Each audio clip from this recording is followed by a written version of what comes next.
तुम्हारा पूरा परिवार बेटों का दीवाना है, लेकिन जब तुम्हारे पापा की पीढ़ी आई, एक साथ 8 बेटियां पैदा हो गईं। माँ ने अपनी इज्जत के लिए 45 साल की उम्र में जिद करके गर्भ धारण किया, ताकि इस बार बेटा पैदा हो सके। वो तो दिन में 4 बार खट्टा हॉट पॉट तक खाती थीं। खाने के बाद पेट पकड़कर चौक पर सब्जेक्ट 3 डांस करती थीं। किसने सोचा था कि एक ज्योतिषी मिल गया जो बोला कि इस बार भी लड़की ही होगी। माँ ने ये सुनते ही मन बहुत खराब हो गया। इस बार तो वो सिर्फ बेटा पैदा करने के लिए गर्भवती हुई थी, और अगर एक और बेटी हो जाती तो जैसे 9 परियां जमीन पर उतर आती। माँ जो घर की राजकुमारी थी, वहीं तुरंत बहुत उदास हो गई, और फिर उसकी उदासी से समय से पहले प्रसव हो गया। इस तरह तुम परिवार के इकलौते बेटे पैदा हुए, लेकिन तुम अपने अमीर घर के बेटे वाली जिंदगी का आनंद ले पाते। उससे पहले ही तुम्हें बिना बच्चे वाले तुम्हारे दत्तक माता पिता चुपके से ले गए। 8 बहनों को पता चला कि उनका इकलौता भाई गायब हो गया, तो उन्होंने तुम्हें ढूंढने के लिए हर जगह अपने सभी संबंधों का इस्तेमाल किया। 5 साल बीत गए। पालक माता पिता ने बांझपन ठीक कर लिया और उनका अपना बचा हो गया, तो उन्होंने तुम्हें कचरे की तरह घर से निकाल दिया। बिना घर के तुम सिर्फ कूड़े के ढेर के पास ही ठिकाना बना सके और कचरा बीनकर गुजारा करने लगे। तभी इस दिन तुमने दूर से आती एक मसेराती को देखा। तुम्हारे छोटे छोटे पैर खुद ब खुद रुक गए। ड्राइवर लाओ झाओ ने तुम्हें धोखाधड़ी करने वाला समझ लिया और एक्सेलरेटर दबाकर भागने की कोशिश की। तुम जल्दी से दौड़कर गाड़ी के सामने आ गए। आंटी, आगे पुल के नीचे पानी भर गया है, आगे जाना बहुत खतरनाक है। गाड़ी के अंदर बैठी महिला ने खिड़की से बाहर एक नजर डाली। लाओ झाओ, तुम्हारे पास नकद है क्या? उसे 1,000 दे दो। लाओ झाओ ने तुरंत पैसे निकाले और खिड़की से तुम्हें दे दिए। बच्चे, आज धन्यवाद, ये हमारे मालिक की तरफ से तुम्हारे लिए इनाम है। तुम डर गए और जल्दी से अपने हाथ पीछे कर लिए। आंटी, ये मैं इसे नहीं ले सकता, मैं तो बस आपको याद दिला रहा था, आपका पैसा लेने के लिए नहीं। लाओ झाओ को अंदर ही अंदर पता था कि वे इस रास्ते से समय बचाने के लिए जा रहे हैं। तुम अभी भी मना कर रहे हो, इससे तो और समय बर्बाद होगा। छोटे, तुम जल्दी से ले लो, इतनी ठंड है, इससे बहुत सारी अच्छी चीजें खरीदी जा सकती हैं। जल्दी ले लो, तुमने कभी इतने पैसे नहीं देखे थे। तुम फिर से मना करने ही वाले थे कि अचानक तुम्हें याद आया कि सर्दी आने वाली है। तुम्हारा छोटा सा झोपड़ा जरूर बहुत ठंडा हो जाएगा। ये 1,000 तुम्हें सच में बहुत जरूरी था। तुम बस धीरे से धन्यवाद कह सके। तभी तुम्हारे गले में पहना हुआ जेड का लॉकेट बाहर गिर गया। गाड़ी की पिछली सीट पर बैठी महिला ने उस जेड लॉकेट को देखा। उसे देखते ही उसकी आंखें फैल गईं। वो अचानक कार का दरवाजा खोलकर सीधे बाहर आ गई। महिला की इस अचानक हरकत से तुम डर गए और पीछे हटने लगे। ये लंबी आंटी कहीं उस 1,000 देने पर पछता तो नहीं रही? महिला ने तुम्हारा डरा हुआ चेहरा देखा तो तुरंत झुक गई और पूरी कोशिश करके एक नरम मुस्कान लाई। छोटे भाई, तुम्हारा नाम क्या है? तुमने धीरे से जवाब दिया, मेरा नाम आगी है। मुझे नहीं पता मेरा सरनेम क्या है, वो तुरंत नर्म आवाज में पूछने लगी। तो तुम जो ये जेड लॉकेट पहने हो, क्या मुझे देख सकते हो? तभी तुम्हें एहसास हुआ कि तुम्हारा खजाना दिख गया है। तुमने जल्दी से उसे ढक लिया और तुरंत अपने कपड़ों के अंदर रख लिया। महिला समझ गई कि तुम्हें ज्यादा दबाव नहीं डालना चाहिए, इसलिए उसने और नर्म स्वर में कहा, छोटे भाई, डरो मत, हम बुरे लोग नहीं हैं। तुम्हें अचानक अपने गुरु की बात याद आई कि अगर कोई लॉकेट देखना चाहे तो दिखा देना। तभी तुमने मुश्किल से धीरे से कहा, आंटी, मैं आपको बस एक बार दिखाऊंगा, आप जल्दी करना, ये मेरे लिए बहुत जरूरी है, मैं इसे बेचूंगा नहीं। महिला ने तुरंत जेड लॉकेट लिया और अपनी पतली उंगलियों से उस पर बने पैटर्न की ओर इशारा किया। हालांकि रोशनी कम थी, साफ दिखाई नहीं दे रहा था, लेकिन वो बेचैनी से पूछने लगी, छोटे भाई, ये जेड लॉकेट तुम्हें किसने दिया? तुमने ईमानदारी से जवाब दिया, ये मेरे परिवार ने मुझे दिया है। आंटी, आप काफी देर से देख रही हैं, मुझे घर जाना है। तुमने इतना कहा और तुरंत जेड लॉकेट वापस ले लिया। उसे पहनकर मुड़कर दूर भाग गए। महिला सड़क की लाइट के नीचे तुम्हारी पीठ को देखती रह गई। तुम्हारी दुबली सी पीठ पर बड़ा सा बोरा लटका था। उसके दिल में एक सुस्त सा दर्द उठा, जैसे किसी ने बार बार खींचा हो। वो भौहें सिकोड़कर वापस कार में बैठ गई। जेड लॉकेट का स्पर्श उसे बहुत परिचित लगा। जब वो छोटी थी, उसने अपने दादाजी के स्टडी रूम में बिल्कुल ऐसा ही देखा था।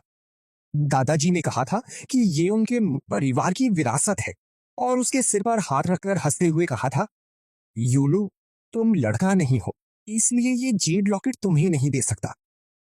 यूलू को दादाजी की बात याद आई और उसके दिमाग में एक साहसी अनुमान आया। क्या ये छोटा लड़का वही हो सकता है, उसका कई सालों से बिछड़ा हुआ भाई? उसने तुरंत फोन मिलाया।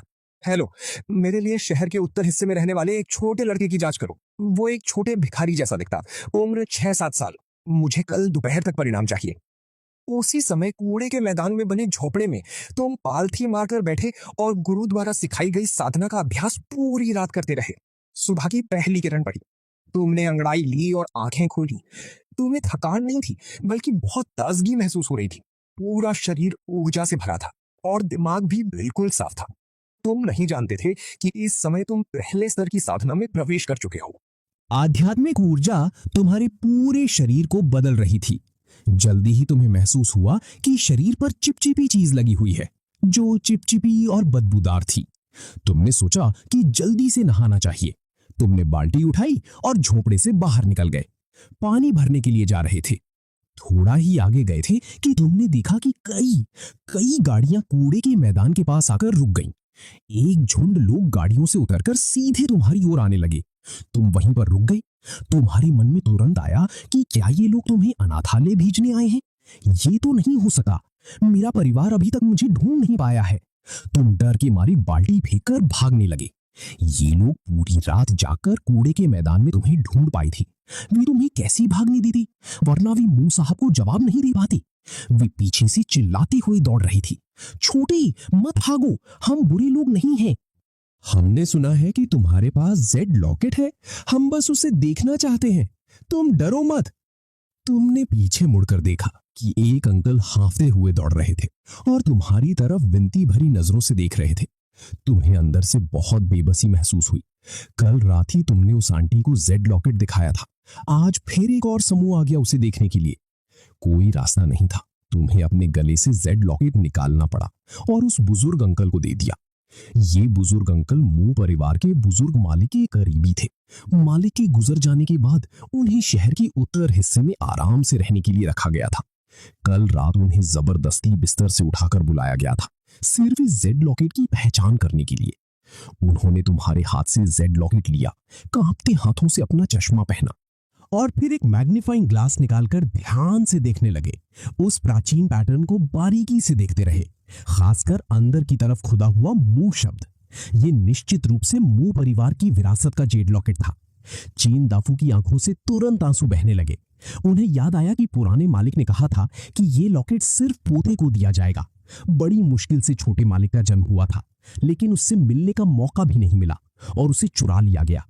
पुराने मालिक इसी बात से दुखी होकर अंत में चल बसे। ज्यादा समय नहीं बीता था कि उन्होंने दुनिया छोड़ दी। चीन दाफू ने तुम्हारी ओर इशारा किया, जो मिट्टी से सना हुआ एक छोटे भिखारी जैसा लग रहा था। उसकी आवाज कांप रही थी। तुम क्या वही हो? उसकी बात पूरी भी नहीं हुई थी कि अचानक उसके सीने में तेज दर्द उठा। वो दिल की दवा निकाल भी नहीं पाया और वहीं सीधे बेहोश होकर गिर पड़ा, मू समूह के अध्यक्ष के कार्यालय में। मू यूलू ने पूरी रात आंख नहीं बंद की। उसके दिमाग में सिर्फ कल रात वाला छोटा लड़का ही घूम रहा था। उसका फटा पुराना और कमजोर रूप देखकर लगता था कि उसने बहुत कष्ट झेले हैं। क्या वो मेरा छोटा भाई हो सकता है? मू यूलू ने यह सोचते ही उसकी आंखों में आंसू भर आए। सहायक जियांग चेंग काम की रिपोर्ट देने के लिए अंदर आया। 15 मिनट हो चुके थे, लेकिन उसने देखा कि आज सुबह मू यूलू बिल्कुल ध्यान नहीं दे रही थी। वो वहां बेचैन बैठी थी। उसने उसकी एक भी बात नहीं सुनी। जियांग चेंग को यकीन ही नहीं हुआ। उनके शांत स्वभाव वाले, किसी भी परिस्थिति में न घबराने वाले मू साहब आज रो रहे थे। अचानक फोन की घंटी बजी और जियांग चेंग घबरा गया। फिर उसने देखा कि मू यूलू ने फोन उठाया और तुरंत खड़ी हो गई, कुर्सी तक गिरा दी और बिना पीछे देखे बाहर भाग गई। फोन पर वो एक बात, छोटे मालिक मिल गए, सुनते ही उसका मन पूरी तरह अस्थिर हो गया। गाड़ी में बैठने के बाद भी उसका दिल बहुत तेजी से धड़क रहा था, जो किसी भी तरह शांत नहीं हो रहा था। उसने सोचा और परिवार के ग्रुप में एक संदेश भेजा, छोटा भाई मिल गया, और फिर फोन बंद कर दिया। इस समय उसके लिए छोटे भाई की बात सबसे महत्वपूर्ण थी। मोयूलू नहीं चाहती थी कि कोई भी छोटी बात उसे परेशान करे जब वो अपने भाई को लेने जा रही थी। इस समय तुम सोच रहे थे कि इन लोगों को जेड लॉकेट दिखाने के बाद वे चले जाएंगे, क्योंकि अभी जो बुजुर्ग अंकल थे वो देखने के बाद सीधे बेहोश हो गए और उन्हें ले जाया गया। क्या उन्हें उस बुजुर्ग अंकल की चिंता नहीं है? वे अभी तक क्यों नहीं जा रहे? भीड़ से घिरे हुए तो घबराए हुए थे और अपने जेड लॉकेट को कसकर पकड़े हुए धीरे से पूछा, अंकल, क्या मैं जा सकता हूँ? मुझे अभी काम है। छोटे मालिक, आप अभी नहीं जा सकते। हमारे मुंह साहब अभी आने वाले हैं। अचानक मुझे छोटे मालिक क्यों कहा जा रहा है? मुंह साहब कौन है? तुम्हें बहुत अजीब लगा। तभी अचानक एक स्पोर्ट्स कार की तेज आवाज आई। एक लग्जरी कार सीधे कूड़े के मैदान में घुस आई। तुमने जिज्ञासा से देखा कि तुम्हें घेर कर खड़े अंकल सब जल्दी जल्दी कार की ओर दौड़ पड़े और दरवाजा खोलने के लिए आगे बढ़ने लगे। तुमने दूर से देखा कि कार से उतरने वाली वही आंटी थी जिसने कल तुम्हें 1000 दिए थे। उसका कद लंबा था, उसने फिटिंग वाला सफेद सूट पहना हुआ था और पैरों में नीले क्रिस्टल के जूते थे जो उसे बेहद सुंदर बना रहे थे। उसकी हर हरकत में एक शाही अंदाज था। उसके नाजुक नैन नक्श ऐसे थे कि कोई उसे ज्यादा देर देख ना सके। तुम्हें कल रात ठीक से नहीं देखा था। तुम्हें सच में उम्मीद नहीं थी कि ये आंटी इतनी सुंदर होगी। आंटी मेरी तरफ क्यों तेजी से आ रही है? तुम अचानक बहुत हीन भावना महसूस करने लगे और कहीं छिप जाने का मन करने लगा। मोयलू जल्दी ही तुम्हारे सामने आ गई। उसकी आंखों में उत्साह, दर्द और नरमी भरी हुई थी। ये पहली बार था जब वो अपने छोटे भाई से मिल रही थी।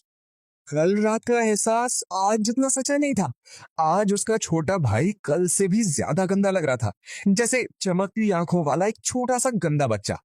मुंह यूलू को ऐसा लगा जैसे उसके दिल में चुभन हुई हो। उसकी आंखें तुरंत भर आई। आगे मोयूलू झुक गई और तुम्हें गले लगाना चाहती थी। तुम डर गए और पीछे हटते हुए चिल्लाने लगे, आंटी पास मत आओ, तुम मेरे पास मत आओ, मैं बहुत गंदा हूँ, तुम एक परी जैसी हो, तुम मुझे जरूर नापसंद करोगी। सड़क पर सब लोग मुझे नापसंद करते हैं। जब छोटे भाई ने उसे नहीं पहचाना, मोयूलू के दिल को ठेस पहुंची। उसने खुद को और नर्म बनाने की कोशिश की। मैं तुम्हारी बहन हूँ। तुम्हारा नाम मोगे है। 6 साल पहले हमारी माँ ने तुम्हें दक्षिण के एक अस्पताल में जन्म दिया था।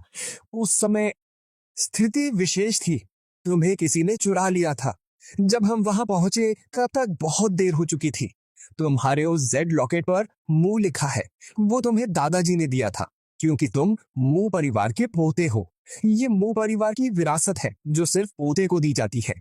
तुमने अचानक इतनी सारी जानकारी सुनी और पूरी तरह स्तब्ध रह गए, लेकिन तुमने उसकी आंखों में वही नजर देखी जो तुम्हारे गुरु तुम्हें देखते समय रखते थे। तुमने उस पर विश्वास कर लिया। तो जिसे मैं हमेशा आंटी कहता था वो सच में मेरी बहन है। तुम कुछ देर तक स्तब्ध रहे, फिर शर्माते हुए धीरे से कहा, दीदी। मोयूलू का दिल तुरंत पिघल गया। उसने अपने आदमियों से कहा, तुम लोग पहले चले जाओ।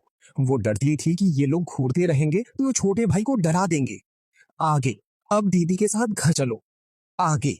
मैं अभी दीदी के साथ नहीं जा सकता। मैंने अभी नहाया भी नहीं है और खाना भी नहीं खाया है। अभी खाना नहीं खाया? ये सुनकर मोयूलू का दिल टूट गया। उसने तुम्हारा हाथ पकड़कर कहा, चलो पहले दीदी के साथ खाना खाने चलते हैं, फिर घर जाकर नहाएंगे। दीदी, क्या मैं अपने दोस्त शाओडो को भी घर ले जा सकता हूँ? और क्या मैं अपने बहुत सारे खजाने भी ले जा सकता हूँ? तुमने मासूमियत से पूछा। शाओडो कौन है? क्या तुम मुझे दिखा सकते हो? फिर तुम मोयूलू को अपने झोपड़े में ले गए। हे भगवान, यही वो जगह है जहां छोटा भाई रहता था। मोयूलू का दिल दर्द से भर गया। शाओडो एक छोटा सा हैमस्टर था। कूड़े के मैदान में अचानक इतने लोगों को देखकर वो डर गया था। जैसे ही उसने तुम्हें देखा, वो कूदकर तुम्हारे पास आया और तुम्हारी गोद में छिप गया। मोयूलू को आमतौर पर चूहों से बहुत डर लगता था, लेकिन अब उसने जरा भी नफरत नहीं दिखाई। उसे डर था कि कहीं छोटा भाई नाराज ना हो जाए और उसके साथ ना जाए। क्योंकि छोटे भाई ने कहा कि हैमस्टर उसका दोस्त है, तो उसे भी साथ ले जाया गया। अंत में तुम सिर्फ हैमस्टर ही नहीं ले गए, बल्कि झोपड़े में रखे सारे कबाड़ भी पैक करवा लिए। इन चीजों ने लाओ झाओ को पसीने से तर कर दिया। मसेराती की डिक्की में भी सब कुछ नहीं समा पा रहा था। गाड़ी जब जियांगडोंग जिले के उत्तरी हिस्से की सड़क पर चली तो सबकी नजरें उसी पर टिक गई। हे भगवान, वो तो करोड़ों की मसेराती है, लेकिन पीछे की डिक्की में ये कैसा कबाड़ भरा है? डिक्की का ढक्कन भी बंद नहीं हो पा रहा और उसे एक फटे कपड़े की पट्टी से बांधा गया है। ये कैसी अजीब हरकत है? गाड़ी के अंदर तुम और भी घबराए हुए थे। तुम्हें डर था कि कहीं तुम दीदी की गाड़ी गंदी ना कर दो, इसलिए तुमने अपने फटे थैले से वो अखबार निकाला जिस पर तुम लिखने का अभ्यास करते थे और उसे सीट पर बिछा दिया। तुम्हारे इस काम से मो यूलू की आंखें फिर से भर आईं। उसने हाथ बढ़ाकर तुम्हारे चेहरे को छुआ और कहा, अब से दीदी तुम्हें कभी भी कष्ट नहीं होने देगी। दीदी, मैं नहीं, मुझे अभी बस फ्राइड चिकन खाना है। क्या आप मुझे फ्राइड चिकन खिलाने ले जा सकती हैं? मु यूलू एकदम से स्तब्ध रह गई। जब तुमने अभी कहा कि तुमने खाना नहीं खाया, तो उसके मन में अभी भी सोच चल रही थी कि तुम्हें मिचेलिन बड़े भोजन के लिए ले जाए। मु यूलू मूल रूप से कहना चाहती थी कि तला हुआ चिकन जंक फूड है, लेकिन तुम्हारी उम्मीद भरी नजर देखकर उसके होंठों तक आया हुआ शब्द बदलकर ठीक है बन गया। तो हम तला हुआ चिकन खाने चलते हैं। अभी लंच का पीक समय नहीं आया था। व्यापारिक सड़क की तले हुए चिकन की दुकान में लोग ज्यादा नहीं थे। मु यूलू तुम्हें साथ लेकर तले हुए चिकन की दुकान में दाखिल हुई। तुमने कभी तला हुआ चिकन नहीं खाया था और ये भी पहली बार था कि तुम इतने खुले और उजले दुकान में आए थे जिससे तुम असहज हो गए। तुमने कोने की ओर इशारा करते हुए धीरे से कहा, हम वहां बैठ जाएं? मु यूलू ने उस कोने की ओर देखा। उसे बहुत भीड़ भाड़ लगा, इसलिए उसने कहा, हम खिड़की के पास वाली जगह बैठते हैं। यहाँ ज्यादा रोशनी है, बाहर की सड़क का दृश्य भी देखा जा सकता है। तुम कभी इतने व्यस्त शहर के केंद्र में नहीं आए थे, लेकिन ज्यादा नहीं सोचा। जब तक तला हुआ चिकन मिल जाए, कहाँ बैठना है इससे फर्क नहीं पड़ता। नतीजा ये हुआ कि मु यूलू ने जरा सी असावधानी में पूरी एक बड़ी मेज भर के ऑर्डर कर दिया। तुम्हारी आंखें तुरंत चमक उठी और तुम छोटे छोटे कौर लेकर चखना शुरू कर दिया। दीदी, आप क्यों नहीं खा रही हैं? मो यूलू ने सिर हिलाया। दीदी को अभी भूख नहीं है, ये सब तुम्हारे लिए ही मंगाया है। सच में? तुम्हें तुरंत बहुत खुशी महसूस हुई और तुरंत ही तुम तेजी से खाने लगे। ऐसा लगा जैसे तुम एक पूरी गाय भी निगल सकते हो। खाते खाते तुमने चुपके से थोड़ी सी फ्रेंच फ्राइज उठाकर जेब में रख ली। मो यूलू ने तुम्हारी हालत देखकर जल्दी से कहा, धीरे खाओ। वो मुस्कुराकर बोली, अगर खत्म नहीं कर पाओ तो पैक करवा सकते हैं। तुम्हारा चेहरा तुरंत लाल हो गया और जल्दी से समझाने लगे कि ये श्याओडो के लिए है। मु यूलू को तब जाकर अचानक समझ आया, श्याओडो को भी बाहर आने दो, साथ में खा ले। श्याओडो मानो मु यूलू की बात समझ गया, तुरंत मेज पर कूद गया। एक फ्रेंच फ्राई उठाकर थोड़ा सा टमाटर सॉस में डुबोया, दोनों छोटे पंजों से पकड़कर उसे मुंह में भरने लगा। उसके गाल तुरंत फूले हुए हो गए। उसका प्यारा सा रूप और तुम्हारे खाने का हाव भाव बिल्कुल एक जैसे थे। मु यूलू का दिल तुरंत नरम पड़ गया और वो खुद को हंसने से रोक नहीं पाई। सड़क से गुजरने वाले लोग कांच की खिड़की से ये दृश्य देखकर हैरान रह गए। वाह, वो औरत कितनी सुंदर है। उसका अंदाज बिल्कुल किसी दबंग सीईओ जैसा है। उसकी मुस्कान भी बहुत सुंदर है, लेकिन वो एक छोटे भिखारी को क्यों साथ लाई है? हे भगवान, वो छोटा भिखारी कितना गंदा है, लेकिन उस सुंदर महिला की नजरों में उसके लिए कितना लाड है। इस समय तुम बहुत जल्दी जल्दी खा रहे थे और गला अटक गया। मु यूलू तुरंत ही परेशान और चिंतित हो गई। धीरे खाने को कहते हुए तुम्हारी पीठ थपथपाई और जल्दी से तुम्हें कोलकाता के बाहर खड़े लोग और भी उत्साहित हो गए। वाह, ये कैसा अद्भुत दृश्य है, कितना जबरदस्त है। कितना मन करता है उस छोटे भिखारी में बदल जाऊं। मैं भी अंदर जाकर तला हुआ चिकन खाना चाहता हूँ। कुछ ही देर में दुकान की खिड़की के बाहर लोगों की भीड़ लग गई। दुकान के अंदर भी काफी लोग आ गए। सब ने अपने अपने फोन निकाल लिए, खासकर कुछ छोटी लड़कियां। मु यूलू और तुम्हारी लगातार तस्वीरें लेने लगी। मु यूलू को जरा भी गुस्सा नहीं आया, बल्कि उसके मन में खुशी ही खुशी भर गई। देखो, मेरा छोटा भाई चाहे गंदा ही क्यों ना हो, खाने का उसका अंदाज भी कितना प्यारा है। तुम पेट भरने के बाद संतुष्ट होकर मुस्कुराए। अपने गोल मटोल पेट को सहलाते हुए कहा, धन्यवाद दीदी, मैं आखिरकार तला हुआ चिकन और कोला खा पाया। मैंने कभी इतना स्वादिष्ट खाना नहीं खाया। मु यूलू मुस्कुराकर बोली, आगे तुम्हें और भी स्वादिष्ट चीजें खिलाऊंगी। ठीक है, अब हम घर चलते हैं।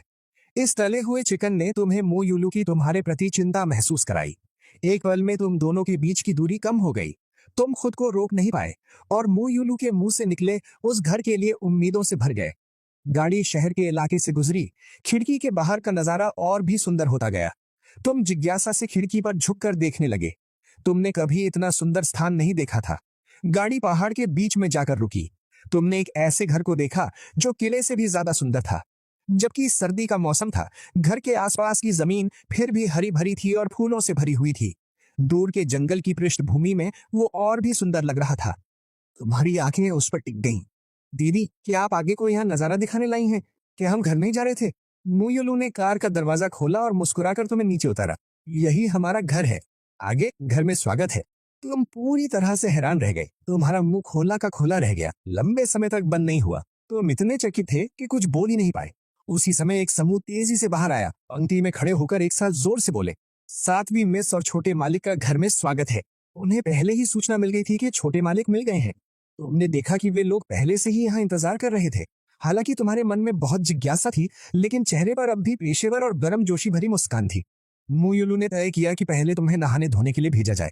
वो अच्छी तरह जानती थी कि तुम पहले से ही एक गर्म स्नान करना चाहते थे। चेन अंकल इस हवेली के प्रबंधक थे। 50 से अधिक उम्र के वे व्यक्ति मू परिवार की आधी जिंदगी से सेवा कर रहे थे। उन्होंने बहनों को बचपन से बड़ा होता देखा था। इस समय उसका उत्साह दिल की गहराइयों से था। छोटे मालिक आखिरकार मिल गए। सच में भगवान की कृपा है। छोटे मालिक, कृपया मेरे साथ आइए। तुम अभी भी थोड़ा घबराए हुए मुयुलू की ओर देख रहे थे। उसने तुम्हें एक प्रोत्साहित करने वाली मुस्कान दी। आगे, डरो मत, हम घर आ गए हैं। ये हैं प्रबंधक चेन अंकल। तुम पहले जाकर नहा लो, दीदी को अभी बहुत सारा काम संभालना है। जब तुम तैयार हो जाओगे तो चेन अंकल तुम्हें मेरे पास ले आएंगे। अब जाकर तुम्हारा मन शांत हुआ। मुयुलू अध्ययन कक्ष में लौट आई। जैसे ही वो काम शुरू करने वाली थी, चेन अंकल दरवाजा खटखटाकर अंदर आए। मैडम, छोटे मालिक के नहाने की व्यवस्था कर दी गई है। मैं ये बात कैसे भूल गया। चेन अंकल, आप जल्दी व्यवस्था कीजिए। किसी को कहिए कि कपड़े तुरंत भेजे जाएं। इस सीजन के सबसे नए डिजाइन चाहिए और आगे के कमरे की सारी चीजें भी आजकल के लड़कों के सबसे उच्च स्तर के अनुसार हो। सबसे अच्छी होनी चाहिए, जितनी जल्दी हो सके। चेन अंकल के जाने के बाद मुयुलू को याद आया कि उसका फोन अभी भी बंद था। जैसे ही उसने फोन चालू किया, वो मिस्ड कॉल से भरा हुआ था। फोन लगभग फटने वाला था। मुयुलू ने कुछ जरूरी कॉल वापस किए, फिर लैपटॉप खोलकर काम करने लगी। बाथरूम में हल्की सुगंध वाली गर्म भाप फैल रही थी। बड़े बाटअप में तुम धीरे धीरे होश में आए। मैं सच में घर लौट आया हूँ। गुरुजी ने जो कुछ कहा था सब सच हो गया। तुम्हारी आंखों से भावुक आंसू फिर से बहने लगे। इस बार ये खुशी के आंसू थे। ये नहाना पूरे 2 घंटे से भी ज्यादा चला। असल में तुम आमतौर पर बहुत साफ सुथरे रहते थे और खुद पानी गर्म करके नहाते थे। मुख्य कारण ये था कि सुबह ही जब तुम साधना के शुरुआती स्तर में प्रवेश किए थे, शरीर से बहुत सारी अशुद्धियां निकल गई थीं, जिन्हें साफ करना मुश्किल था। दोनों नौकरानियां पसीने से तर हो गई थीं। उन्होंने सिर्फ तुम्हें ही नहीं नहलाया, बल्कि शाओडो को भी साफ कर दिया। इस समय तुम्हारे कपड़े भी आ चुके थे। दोनों ने तुम्हारे बाल सुखाए और तुम्हें एक सफेद छोटा सूट पहनाया। वाह, कितने हैंडसम लग रहे हो। छोटे मालिक सच में अद्भुत है। मुझे तो एक छोटे हीरो जैसा लग रहा है। कपड़े बदलने के बाद दोनों नौकरानियां हैरान होकर बोल उठी।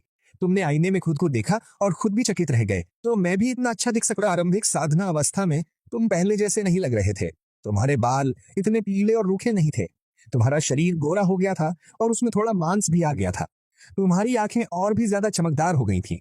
इस समय तुम एक जीवंत और हैंडसम छोटे हीरो जैसे लग रहे थे। मुयुलू ने आखिरकार काम खत्म किया और तब उसे बाकी कॉल रिकॉर्ड देखने का समय मिला। सभी कॉल दूसरी बहनों की थीं। मुयुलू एक एक करके कॉल वापस नहीं करना चाहती थी। उसने ग्रुप खोला, जैसा उसने सोचा था वैसा ही हुआ। सुबह मुयुलू ने ग्रुप में जो छोटा भाई मिल गया डाला था, वो जैसे गहरे पानी में एक पत्थर फेंकने जैसा था, जिसने उन सबको बाहर निकाल दिया जो आमतौर पर ज्यादा बात नहीं करते थे। बाकी बहनों ने पूछा, सच में? क्या ये खबर भरोसेमंद है? इतने सालों से मू परिवार ने तुम्हें ढूंढना कभी नहीं छोड़ा, लेकिन हर बार सिर्फ निराशा ही मिली।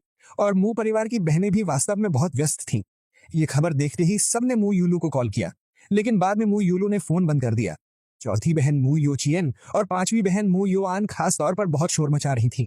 युलू, तुम ये लड़की ठीक से बात क्यों नहीं करती? छोटा भाई मिल गया का क्या मतलब है? अरे लड़की, तुम झूठ तो नहीं बोल रही हो? मैं बहुत व्यस्त हूँ। मू युलू, तुम तो हमेशा शांत स्वभाव की हो, गलत बात मत कहो। जल्दी से साफ साफ समझाओ। अगर तुमने मुझे धोखा दिया तो सावधान रहना। वापस आकर तुम्हें सबक सिखाऊंगी। इस समय नाई अंकल तुम्हें अध्ययन कक्ष में लेकर आए। दीदी, साफ सुथरे होकर तुम बहुत उत्साहित थे। मुयुलू ने देखा कि गोरी कोमल त्वचा वाला, बड़ी बड़ी आंखों वाला छोटा लड़का उसकी ओर दौड़ कर आ रहा है। उसका छोटा भाई आगे इतना हैंडसम निकला, सिर्फ 1 दिन और 1 रात से भी कम समय में। समय के साथ छोटे भाई में बहुत बड़ा बदलाव आ गया। कल तक वो एक छोटा भिखारी था, अब वो एक धूप जैसा चमकता छोटा राजकुमार बन गया है।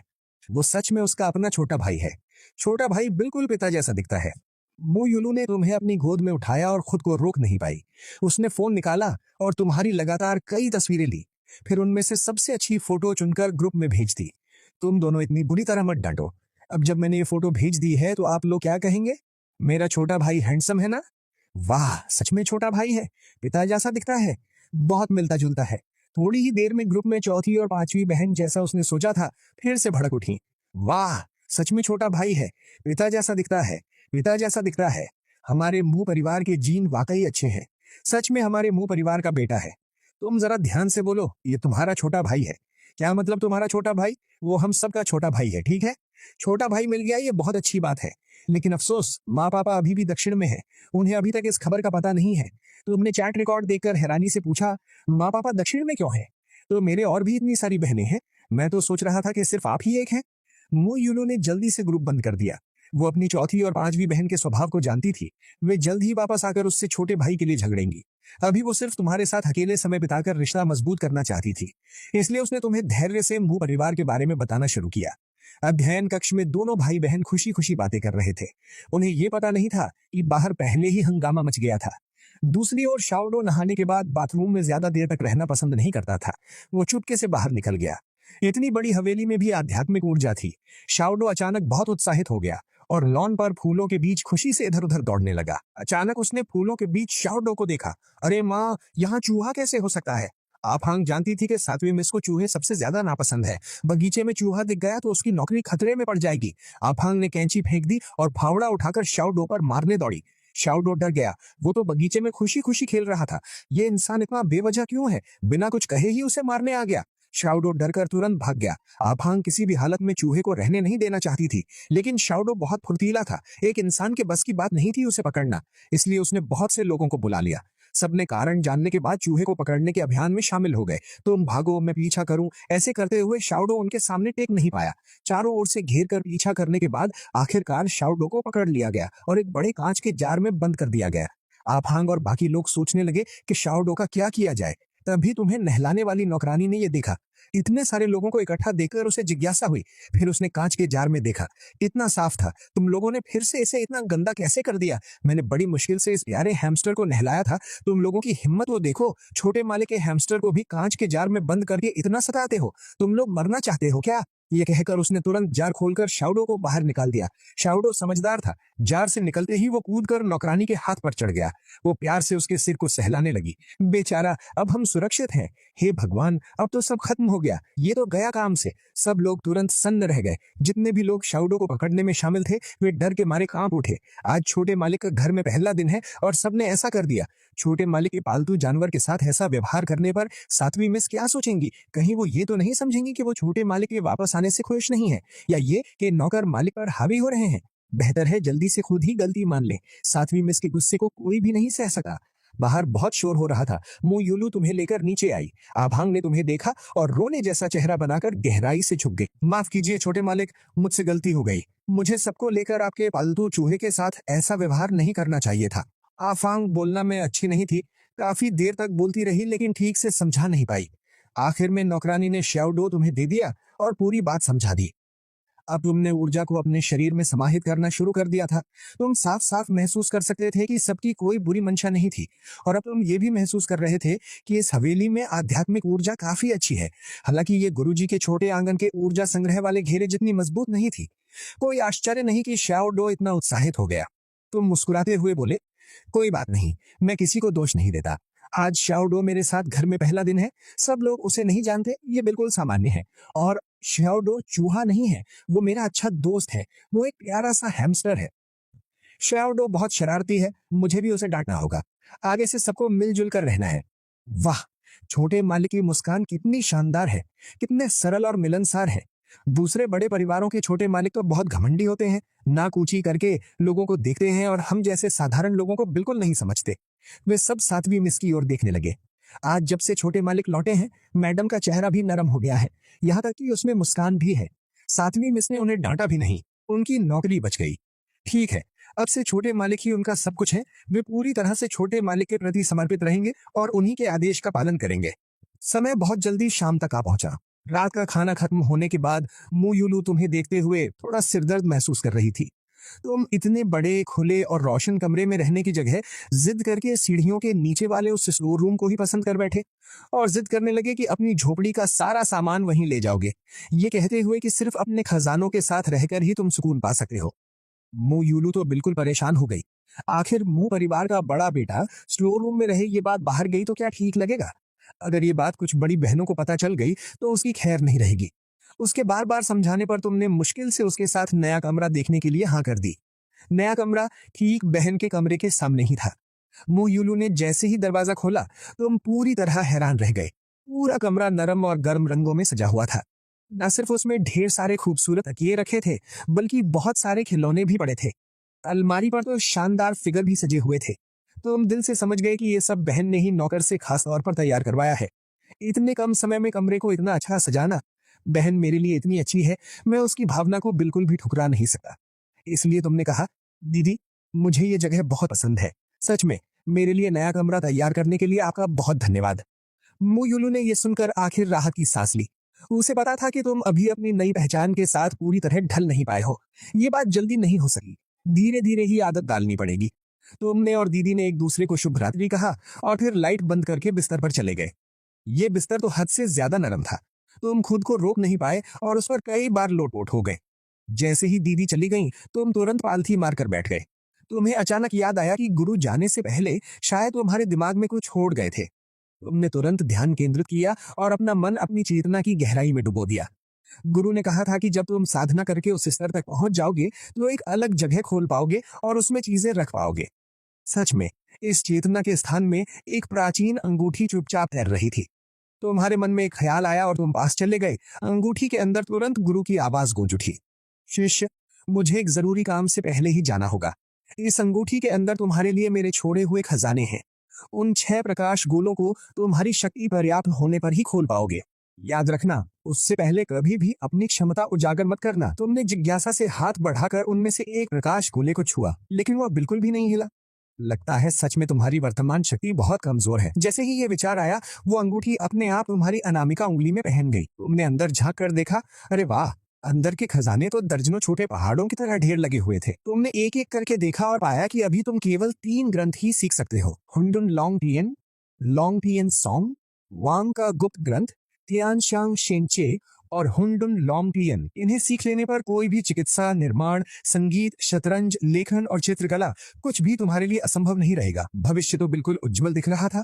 ये सोचकर तुमने तुरंत आंखें बंद की और साधना शुरू कर दी। लेकिन पूरी रात बीत जाने के बाद भले ही तुम्हारी ऊर्जा काफी बढ़ गई, पर तुम्हारी शक्ति बस थोड़ी सी ही बढ़ी। ये गति तो बहुत धीमी है। अचानक तुम्हारे दिमाग में एक विचार आया। गुरु ने नहीं कहा था कि औषधि साधना की गति बढ़ा सकती है। तुमने तुरंत याद के अनुसार नुस्खा लिख लिया और अंगूठी से सामग्री भी निकाल ली। लेकिन समस्या ये आई, तुम्हारे पास औषधि बनाने की भट्टी नहीं थी। तुम कमरे में बेचैनी से इधर उधर घूमने लगे। तभी तुम्हारी नजर रसोई में खाना बनाने वाले बर्तन पर पड़ी और तुम्हारी आंखें अचानक चमक उठी। अरे, इसका सिद्धांत तो भट्टी जैसा ही है। तुमने मन ही मन खुद को हिम्मत दी और फिर चुपके से रसोई में घुस गए। लेकिन 10 मिनट भी नहीं बीते थे कि रसोई से एक जोरदार धमाके की आवाज आई। कढ़ाई सीधे फट गई। मुयुलू सबसे पहले ऊपर से दौड़कर नीचे आई। सुरक्षा गार्ड भी घबराते हुए बाहर से अंदर घुस आए। घने धुएं के बीच तुम बिखरे हुए बाल और धूल से भरे चेहरे के साथ रसोई से रेंगते हुए बाहर निकले। मुयुलू ने देखा कि तुमसे अभी भी सफेद धुआं निकल रहा है। वो बेहद घबरा गई। चिंता भरे चेहरे से तुम्हें ऊपर से नीचे तक देखने लगी। तुमने उसकी तरफ बेवकूफी भरी मुस्कान दी। सोचा था दीदी के लिए कुछ अच्छा बनाऊंगा, पर कढ़ाई ही फोड़ दी। मुयुलू को सच में गुस्सा भी आया और हंसी भी। वो एक तरफ तुम्हारे चेहरे की धूल साफ करते हुए प्यार से पूछने लगी, हमारा छोटा मूगे तो बस दीदी की ही चिंता करता है ना? तुम शर्माते हुए सिर खुजाने लगे, लेकिन हथेली में चुपके से उन नई बनाई हुई गोलियों को कसकर पकड़े रहे। दीदी तुम्हें पकड़कर ड्राइंग रूम में ले गई और प्यार से पूछने लगी, छोटे मूंगे, तुम्हारा जन्मदिन आने वाला है, क्या तुम्हें कुछ खास खाने का मन है? तुम्हें याद आया कि जब दादाजी जिंदा थे तो उन्होंने तुम्हारे लिए एक बहुत स्वादिष्ट छोटा ब्रेड खरीदा था। उसका स्वाद आज तक तुम्हें याद है। मुझे केक खाना है। पहले मैं सिर्फ दुकान के बाहर खड़ा होकर दूसरे बच्चों को खाते हुए देखता रहता था। तुम्हारी ये बात सुनकर मुयुलू का दिल जैसे जोर से मरोड़ गया। उसकी आंखें तुरंत लाल हो गईं। उसने तुम्हें कसकर अपनी बाहों में भर लिया। दीदी तुम्हारे लिए दुनिया का सबसे बड़ा और सबसे स्वादिष्ट केक बनाएगी। फिर उसने तुम्हें गोद में लेकर कई बार चूमा और अलग अलग एंगल से कई तस्वीरें खींची और गर्व से फैमिली ग्रुप में भेज दी। अब ग्रुप में पूरी तरह हलचल मच गई। बहनें मुयुलू को डांटने लगी, सात्वी, क्या तुम छोटे भाई को अकेले ही रखना चाहती हो? नहीं, हमें तुरंत वापस आना होगा। वरना थोड़ी देर में तुम उसे अपने साथ ले जाओगी। इसी समय क्योटो इंटरनेशनल स्टेडियम के बैक स्टेज में एक सफेद ड्रेस पहने बेहद खूबसूरत लड़की फोन को देखते हुए हंस रही थी। उसके नाजुक चेहरे और परफेक्ट फिगर को देखकर वो कोई और नहीं बल्कि देश की मशहूर अभिनेत्री मो तंगचुन थी, और वही तुम्हारी दीदी भी है। वो शालीनता से अपनी स्कर्ट ठीक करती है, गहरी सांस लेती है और धीरे धीरे मंच पर चली जाती है। वो मुस्कुराते हुए नीचे बैठे लाखों फैन से घोषणा करती है, मुझे सच में बहुत अफसोस है, मुझे अपने आगे के सारे काम रद्द करने पड़ेंगे। सबसे पहले मैं आप सबसे माफी मांगती हूँ। नीचे बैठे फैंस तुरंत हंगामा करने लगे। नीचे बैठे फैंस एकदम से शोर मचाने लगे। वे सब एक साथ कारण पूछने लगे। मो तांगचुन हल्का सा मुस्कुराई। उसकी आवाज नरम थी, लेकिन उसने बेहद दृढ़ता से कहा, क्योंकि मेरा छोटा भाई वापस आ गया है। वो बाहर बहुत समय तक भटकता रहा। मैं घर जाकर उसके साथ रहना चाहती हूँ। उम्मीद है आप सब मुझे समझेंगे। कुछ समय बाद मैं वापस आ जाऊंगी। ये सुनते ही फैंस का जोश फूट पड़ा। एक लड़का जोर से चिल्लाया, जाओ, बेझिझक जाओ, जल्दी जाओ और अपने भाई के साथ समय बिताओ। हम हमेशा तुम्हारा समर्थन करेंगे। लेकिन उसकी बात खत्म होते ही पास के कुछ लड़के नाराज हो गए। माहौल अचानक बेकाबू हो गया और धरती के दूसरी तरफ अंतर्राष्ट्रीय शिक्षा अनुसंधान केंद्र में मू यूये मुख्य सीट पर बैठी थी। उसने अपनी नजर दुनिया के शीर्ष प्रोफेसरों पर डाली और धीरे धीरे खड़ी हो गई। मैं अब चीन वापस जा रही हूँ। मेरा काम प्रोफेसर बिग अस्थायी रूप से संभालेंगे। ये कहकर वो सबके हैरान नजरों के बीच बिना पीछे देखे मीटिंग रूम से बाहर चली गई। और चीन में मू परिवार के महल में तुम अभी अभी बनाई हुई दवा लेकर चुपके से अपने कमरे में लौटे। मन में थोड़ा अपराध बोध था। ये पहली बार था जब तुमने अपनी बहन से झूठ बोला, लेकिन गुरु ने खास तौर पर कहा था कि साधना की बात किसी को नहीं बतानी। तुमने मन में सोचा कि बाद में मौका मिलने पर तुम बहन से ठीक से माफी मांगोगे। फिर तुमने एक गोली निकाली और खा ली। बैठकर ध्यान लगाकर साधना शुरू कर दी। इस तरह पूरी रात बीत गई। अगली सुबह जैसे ही तुमने आंखें खोली, तुम बेहद खुश हो गए। इस दवा की मदद से तुम्हारी साधना की गति तो जैसे रॉकेट पर बैठ गई हो। तुम जल्दी जल्दी तैयार होकर नीचे नाश्ता करने जाने ही वाले थे, तभी मू यूलू भी अपने कमरे से बाहर आ गई। उसने तुम्हारा हाथ पकड़ा और तुम्हें नीचे ले गई।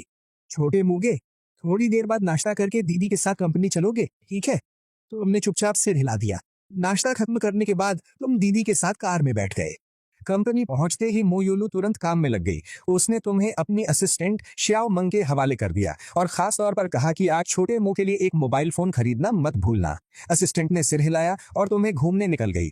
उसने न सिर्फ तुम्हारे लिए ढेर सारे स्नैक्स खरीदे, बल्कि तुम्हें एक नया मोबाइल फोन भी दिलाया। इसके बाद कार कई सड़कों से गुजरते हुए आखिर एक मिशेलिन रेस्टोरेंट के सामने रुकी।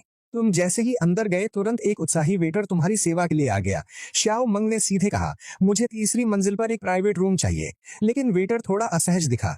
माफ कीजिए मैडम, तीसरी मंजिल आज पूरी तरह बुक है। श्याओ मंग ने भौहें चढ़ाई। तो दूसरी मंजिल पर एक कमरा दे दो। लेकिन वेटर ने फिर वही जवाब दिया, माफ कीजिए मैडम, दूसरी मंजिल भी पूरी बुक है। अब श्याओ मंग का गुस्सा बढ़ गया। दूसरी मंजिल पर इतने सारे कमरे हैं, कैसे सब बुक हो सकते हैं? वो नहीं चाहती थी कि छोटा मालिक हॉल में बैठे। क्या इससे मुंह परिवार की इज्जत कम नहीं होगी? उसने ठंडी आवाज में कहा, अपने मैनेजर को बुलाओ, मेरे पास ज्यादा समय नहीं है। उसकी आवाज इतनी ठंडी थी जैसे बर्फ जम नहीं हो। ये देखकर कि ये मैडम आसान नहीं है, वेटर तुरंत भागकर मैनेजर को बुलाने चला गया। थोड़ी देर में एक तोंद निकले हुए मध्यम उम्र का आदमी दौड़ता हुआ आया। उसके चेहरे पर चापलूसी भरी मुस्कान थी। श्याओ मंग मैडम, आपका स्वागत है। सच में हमें सम्मान मिला है। पास खड़े वेटर ने धीरे से बात समझाई। मैनेजर ने सुनते ही चेहरा सख्त कर लिया। उसने मेज पर जोर से हाथ मारा और वेटर पर चिल्लाया, तुम्हारी हिम्मत कैसे हुई खास मेहमान को नाराज करने की? नौकरी नहीं करनी तो अभी निकल जाओ। डांटने के बाद वो तुरंत मुस्कुराता हुआ बोला, जल्दी से मैडम के लिए सबसे बेहतरीन प्राइवेट रूम तैयार करो। तब वेटर को समझ में आया कि उसने बड़ी गलती कर दी है। वो जल्दी जल्दी माफी मांगने लगा और घबराते हुए तुम्हें सबसे खास वीआईपी कमरे में ले गया। वेटर के जाने के बाद श्याओ मंग थोड़ा पास आकर तुम्हें मोबाइल इस्तेमाल करना सिखाने लगी। एक एक करके खाना मेज पर आता गया और तुमने भी मोबाइल की बुनियादी चीजें सीख ली। उसने तुम्हारे लिए एक वीचैट अकाउंट बनाया। पहले मुझे फ्रेंड बनाओ, फिर मू यूलू दीदी को भी ऐड कर लिया। उधर ऑफिस में मू यूलू के फोन पर नोटिफिकेशन आया। उसने देखा तो वो तुम्हारी फ्रेंड रिक्वेस्ट थी। मू यूलू हल्का सा मुस्कुराई। लगता है काम ठीक से हो गया। उसने तुरंत रिक्वेस्ट स्वीकार कर ली। तुम्हारे फोन पर भी मैसेज आ गया। श्याओ मंग तुम्हें आगे सिखाने लगी। ये दबाओ तो वॉइस कॉल होती है और ये दबाओ तो वीडियो कॉल। तुमने जल्दी ही सब समझ लिया। फिर तुमने दीदी का कॉन्टैक्ट खोलकर वीडियो कॉल कर दी। ट्रिंग ट्रिंग, कॉल तुरंत उठ गई। तुम मुस्कुराते हुए फोन में दीदी को देखने लगे। मू यूलू ने तुमसे कई सवाल पूछे। फोन पसंद आया? दोपहर का खाना खाया या नहीं? तुम दोनों खूब बातें करने लगे। श्याओ मंग पास बैठी कुछ बोल भी नहीं पा रही थी।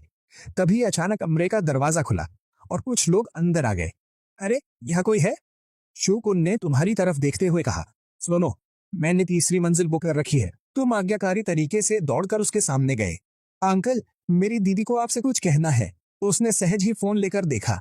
देखते ही पूरा व्यक्ति वहीं पत्थर सा जम गया। स्क्रीन में वो ठंडे भाव से उसे देख रही थी। वो ठंडक मानो फोन के जरिए उसके शरीर तक पहुंच गई। मैडम, मैडम नमस्ते, हाल ही में आपकी तबीयत कैसी है? वो लगभग टूट चुका था। बड़े शहर के टॉप परिवार की बड़ी बेटी के सामने उसे समझ नहीं आ रहा था क्या कहे। क्या तुम उस कंपनी के आदमी हो? हाँ हाँ हाँ, मैडम माफ कीजिए, मैं अभी थोड़ा ज्यादा जल्दबाजी में था। आप मुझ जैसे छोटे आदमी से नाराज मत होइए। वो झेंपते हुए मुस्कुराया और छोटे से फोन की तरफ झुककर सिर हिलाता रहा। कॉल कटने के बाद उसने एक सख्त सी मुस्कान के साथ फोन आदरपूर्वक तुम्हें वापस दिया। माफ कीजिए, माफ कीजिए, मैं थोड़ा बेवकूफ हूँ। मैं अभी लोगों को लेकर चला जाता हूँ। इस टेबल का बिल मैं चुका देता हूँ। आप आराम से खाइए। खाना खाकर पेट भरने के बाद घर लौटते समय गाड़ी में बैठकर तुम खुद को रोक नहीं पाए और जिज्ञासा से पूछा, दीदी, क्या तुम्हें पता है कहीं एल्केमी का भट्टा मिलता है? आखिरकार राइस कुकर से दवाई बनाने पर हलचल बहुत ज्यादा होती है और कंट्रोल करना भी मुश्किल है। एक बार तो ठीक है, लेकिन अगर बाद में दीदी को कुछ गड़बड़ लगा तो समझाना मुश्किल होगा। वो सवालों भरे चेहरे के साथ मुड़कर तुम्हें देखने लगी। एल्केमी का भट्टा, वो क्या चीज है? किस काम आती है? तुम एकदम से लुक गए। समझ नहीं आया कैसे समझाओ, तो सीधे अपनी नखरे वाली चाल चल दी। वो उसका हाथ पकड़कर लगातार हिलाने लगे। अच्छी दीदी, प्लीज मेरी मदद करके ढूंढ दो ना। वो तुम्हारी हरकत से हंसते हंसते लाचार हो गई और बिना सोचे ही मान गई। वो तुरंत कई फोन करने लगी। आखिरकार उपनगर के एक मंदिर में ऐसा होने की खबर मिली।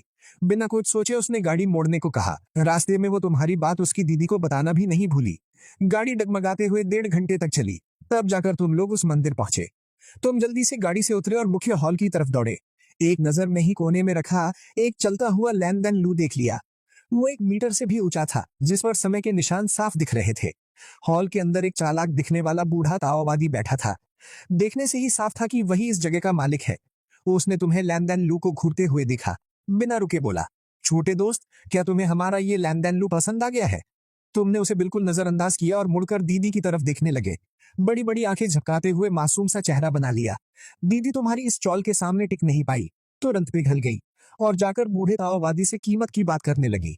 बूढ़े ताओवादी ने तिरछी नजर से उसे देखा और एक उंगली उठाई। वो अभी 15,000 कहने ही वाला था कि दीदी ने पहले ही बोल दिया, 10 लाख है ना? ये सुनते ही बूढ़ा ताओवादी वहीं का वहीं रह गया। उसकी आंखों में लालच की चमक आ गई। तो मन ही मन ठंडा सा हंसे। ये बूढ़ा मुझे लूटना चाहता था। जैसे ही दीदी खरीदने वाली थी, तुमने जल्दी से उसे रोक दिया। दीदी, ये चीज मुझे नहीं चाहिए, चलो चलते हैं। ये कहकर तुम उसे खींचते हुए बाहर ले जाने लगे। दीदी पूरी तरह हैरान थी। अभी तो तुम्हें ये हर हाल में चाहिए था, अब अचानक क्यों नहीं चाहिए? जैसे ही तैयार शिकार हाथ से निकलने लगा, बूढ़ा घबरा गया और जल्दी से पीछे भागते हुए चिल्लाया, छोटे दोस्त मत जाओ, कीमत पर बात हो सकती है। मुझे लगता है तुम्हारा इस भट्टे से अच्छा संबंध है। तुमने बिना मुड़े बस इतना कहा, 3,000 में दोगे या नहीं? बूढ़े का चेहरा, तुरंत ही उसका चेहरा बेहद उदास और काला पड़ गया। भौएं इतनी सिकुड़ गई कि जैसे मच्छर भी फंस जाए। काफी देर तक कोशिश करने के बाद उसने एक शब्द निकाला, छोटे दोस्त, 50,000 कैसा रहेगा? 4,000, इससे ज्यादा नहीं। 40,000 में तुम अभी ले जा सकते हो। दीदी तुम्हें ऐसे देख रही थी जैसे तुम सब्जी मंडी में मोल भाव कर रहे हो। उसकी आंखों में बस लाचारी ही थी। आखिर में बूढ़ा गुस्से से चिल्लाया और सबसे कम कीमत बता दी। ठीक है, मेरी किस्मत खराब है, तुम ले जाओ। तुमने देखा कि कीमत ठीक है और दीदी को भुगतान करने का इशारा किया। तुम संतुष्ट होकर अपने नए रियानदान लोह को सहलाने लगे। दीदी ने तुरंत घर पर फोन करके गार्ड्स को बुलाया ताकि उसे गाड़ी में रखा जा सके और पहले तुम्हें कंपनी वापस ले गई। ऑफिस लौटने के बाद दीदी काम में व्यस्त हो गई। तुम खाली बैठे बैठे बोर होने लगे और इधर उधर घूमने लगे। फिर तुम्हारी नजर शोकेस में रखे कागज, कलम और स्याही पर पड़ी। वैसे भी कोई काम नहीं था। तुमने कागज फैलाया और कलम उठाकर जोरदार अंदाज में लिखना शुरू कर दिया। लिखते लिखते तुम्हें नींद आने लगी और तुम सीधे सोफे पर लेटकर सो गए। कुछ देर बाद वो मीटिंग खत्म करके वापस आई। उसने तुम्हें गहरी नींद में देखा और धीरे धीरे कदम रखते हुए मेज के पास आई। मेज पर फैली अव्यवस्था देखकर वो बड़बड़ाई, दीदी भी ना इन चीजों से उसे खेलने दे रही है। जैसे ही वो साफ करने लगी, उसकी नजर अचानक तुम्हारे लिखे हुए कविता पर पड़ी और वो वहीं ठिठक गई। उसने धीरे धीरे कविता पढ़ी, कई बार पढ़ी। ये सो अद्भुत रचना है, ये सचमुच अद्भुत है। शब्द अपने आप में ही सृजन जैसे हैं और लिखावट के साथ तलवार जैसी ताकत दिखाते हैं, भीतर से शांत पर बेहद तेज। वो तो लगभग चिल्ला ही पड़ी। ऐसी रचना अगर नीलामी में जाए तो शायद बहुत ऊंची कीमत पर बिके। ऐसा चमत्कार यहाँ कैसे हो सकता है? उसने धीरे से तुम्हें जगाया और मुस्कुरा कर पूछा, दीवार पर जो लिखावट है, ये किसने लिखी है? तुमने आंखें मलते हुए आधी नींद में कहा, दीदी आप मेरे लिखे बेकार शब्दों को क्यों देख रही हैं? वो सख्त होकर तुम्हारी तरफ मुड़ी, उसकी आवाज हल्की कांप रही थी। ये सच में तुमने ही लिखा है? तुमने हैरानी से उसकी तरफ सिर हिलाया और वो अब भी हैरानी में डूबी हुई थी, संभल नहीं पा रही थी। तुमने उसका हाथ पकड़ लिया और घर की तरफ चलने लगे। आखिर अभी अभी सपने में गुरु ने जो कहा था उससे तुम्हारा मन थोड़ा भारी हो गया था। ऑफिस से निकलकर घर पहुंचे, लेकिन जैसे ही दरवाजे में कदम रखा, देखा कि नौकरानी उस भट्टी के सामने परेशान खड़ी थी। उसे तभी समझ आया और उसने जिज्ञासा से तुमसे पूछा, तुम ये लोहे का सामान घर क्यों लाए हो? क्या तुम अमर गुरु की तरह दवाई बनाना सीखना चाहते हो? तुमने बस यूं ही जवाब दिया, मुझे ये बहुत कूल लगता है, इसे खिलौने की तरह इस्तेमाल करूंगा। उसका चेहरा तुरंत अजीब हो गया। कौन सा 5 साल का बच्चा भट्टी पसंद करता है? उसने नरम आवाज में समझाया, ये चीज बहुत जगह घेरती है। मैं तुम्हें एक आयरन मैन खिलौना दिला दूं, ठीक है? तुमने जोर जोर से सिर हिलाकर मना कर दिया, मुझे बस यही भट्टी चाहिए, इसे मेरे कमरे में ही रखना होगा। तुम्हारा इतना पक्का इरादा देखकर वो मजबूर हो गई और नौकरों से कहकर भट्टी तुम्हारे कमरे में रखवा दी। कमरे में अपने खजाने जैसी भट्टी को देखकर तुम मुस्कुराए। मन ही मन सोचा, अब सब ठीक हो गया। रात का खाना खत्म होते ही तुमने तुरंत कमरे का दरवाजा बंद किया और दवाई बनाना शुरू कर दिया। नतीजा, पहली ही बार में तुमने पूरे 10 गोलियां तैयार कर ली। ये दक्षता तो बिल्कुल ही असंभव स्तर की थी। तुम्हारे गुरु ने भी कहा था कि 100 भट्टियों में 7 गोलियां बन जाए तो वो भी महान प्रतिभा मानी जाती है, और तुमने एक ही बार में 10 गोलियां बना ली। ये तो मानो कोई अद्भुत प्रतिभा का जन्म हो। तुमने बिना हिचकिचाए एक गोली उठाई और तुरंत निगलकर पद्मासन में बैठ गए। पता नहीं कितना समय बीत गया, तभी भीतर से एक साफ आवाज आई और उसी पल रुकावट टूट गई। तुमने अचानक आंखें खोली। तुम्हारी शक्ति अब मध्य स्तर तक पहुंच चुकी थी, लेकिन अगले दिन सुबह जैसे ही नौकरानी कमरे में आई, एक तीखी बदबू ने उसे घेर लिया। उसने तुरंत नाक ढक ली और चिल्लाई, छोटे मालिक, आपने रात में क्या किया? आपके पूरे शरीर पर यह गंदगी कैसी है? तुमने नीचे देखा, सचमुच पूरा शरीर चिपचिपी गंदगी से भरा था। तुम्हारा चेहरा तुरंत लाल हो गया और तुमने जल्दी से बहाना बनाया, मैं बाहर जाकर मछली पकड़ रहा था इसलिए गंदा हो गया। ये कहकर तुम कपड़े उठाकर सीधे बाथरूम में भाग गए। वो वहीं खड़ी हैरान रह गई। थोड़ी देर बाद तुम नहाकर साफ सुथरे होकर नीचे आए और सीधे जाकर उसके पास बैठ गए। तुमने मीठी आवाज में कहा, दीदी मुझे वो खाना है। लेकिन इस बार उसने तुम्हें नहीं खिलाया। तुमने हैरानी से उसकी तरफ देखा और पाया कि वो तुम्हारे चेहरे को घूर रही थी। पास खड़ी नौकरानी भी हैरान रह गई। उसका मुंह खुला का खुला रह गया। तुमने अनजाने में अपना चेहरा छुआ। दीदी, क्या मेरे चेहरे पर कुछ है? उसकी आवाज कांप रही थी।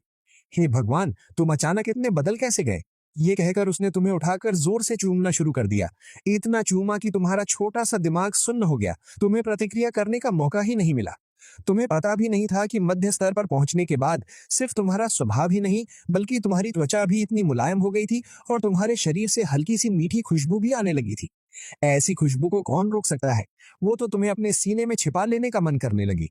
और भी ज्यादा अजीब बात यह थी कि खाना खाने के बाद वो काम पर भी नहीं गई, बल्कि तुम्हें लेकर घूमने निकल पड़ी। सड़क पर चलते हुए तुम्हारे एक हाथ में चाय और दूसरे में खाना था, और तुम्हारे साथ ये खूबसूरत और शांत स्वभाव वाली दीदी चल रही थी। इस अजीब जोड़ी को देखकर सबकी नजरें तुम पर टिक गईं। लोग बार बार मुड़कर देखने लगे और तारीफ करते नहीं थक रहे थे। देखो, वो बच्चा कितना प्यारा है, मेरा तो मन कर रहा है इसे घर ले जाऊं। चारों तरफ से आ रही नजरों से तुम थोड़ा डर गए।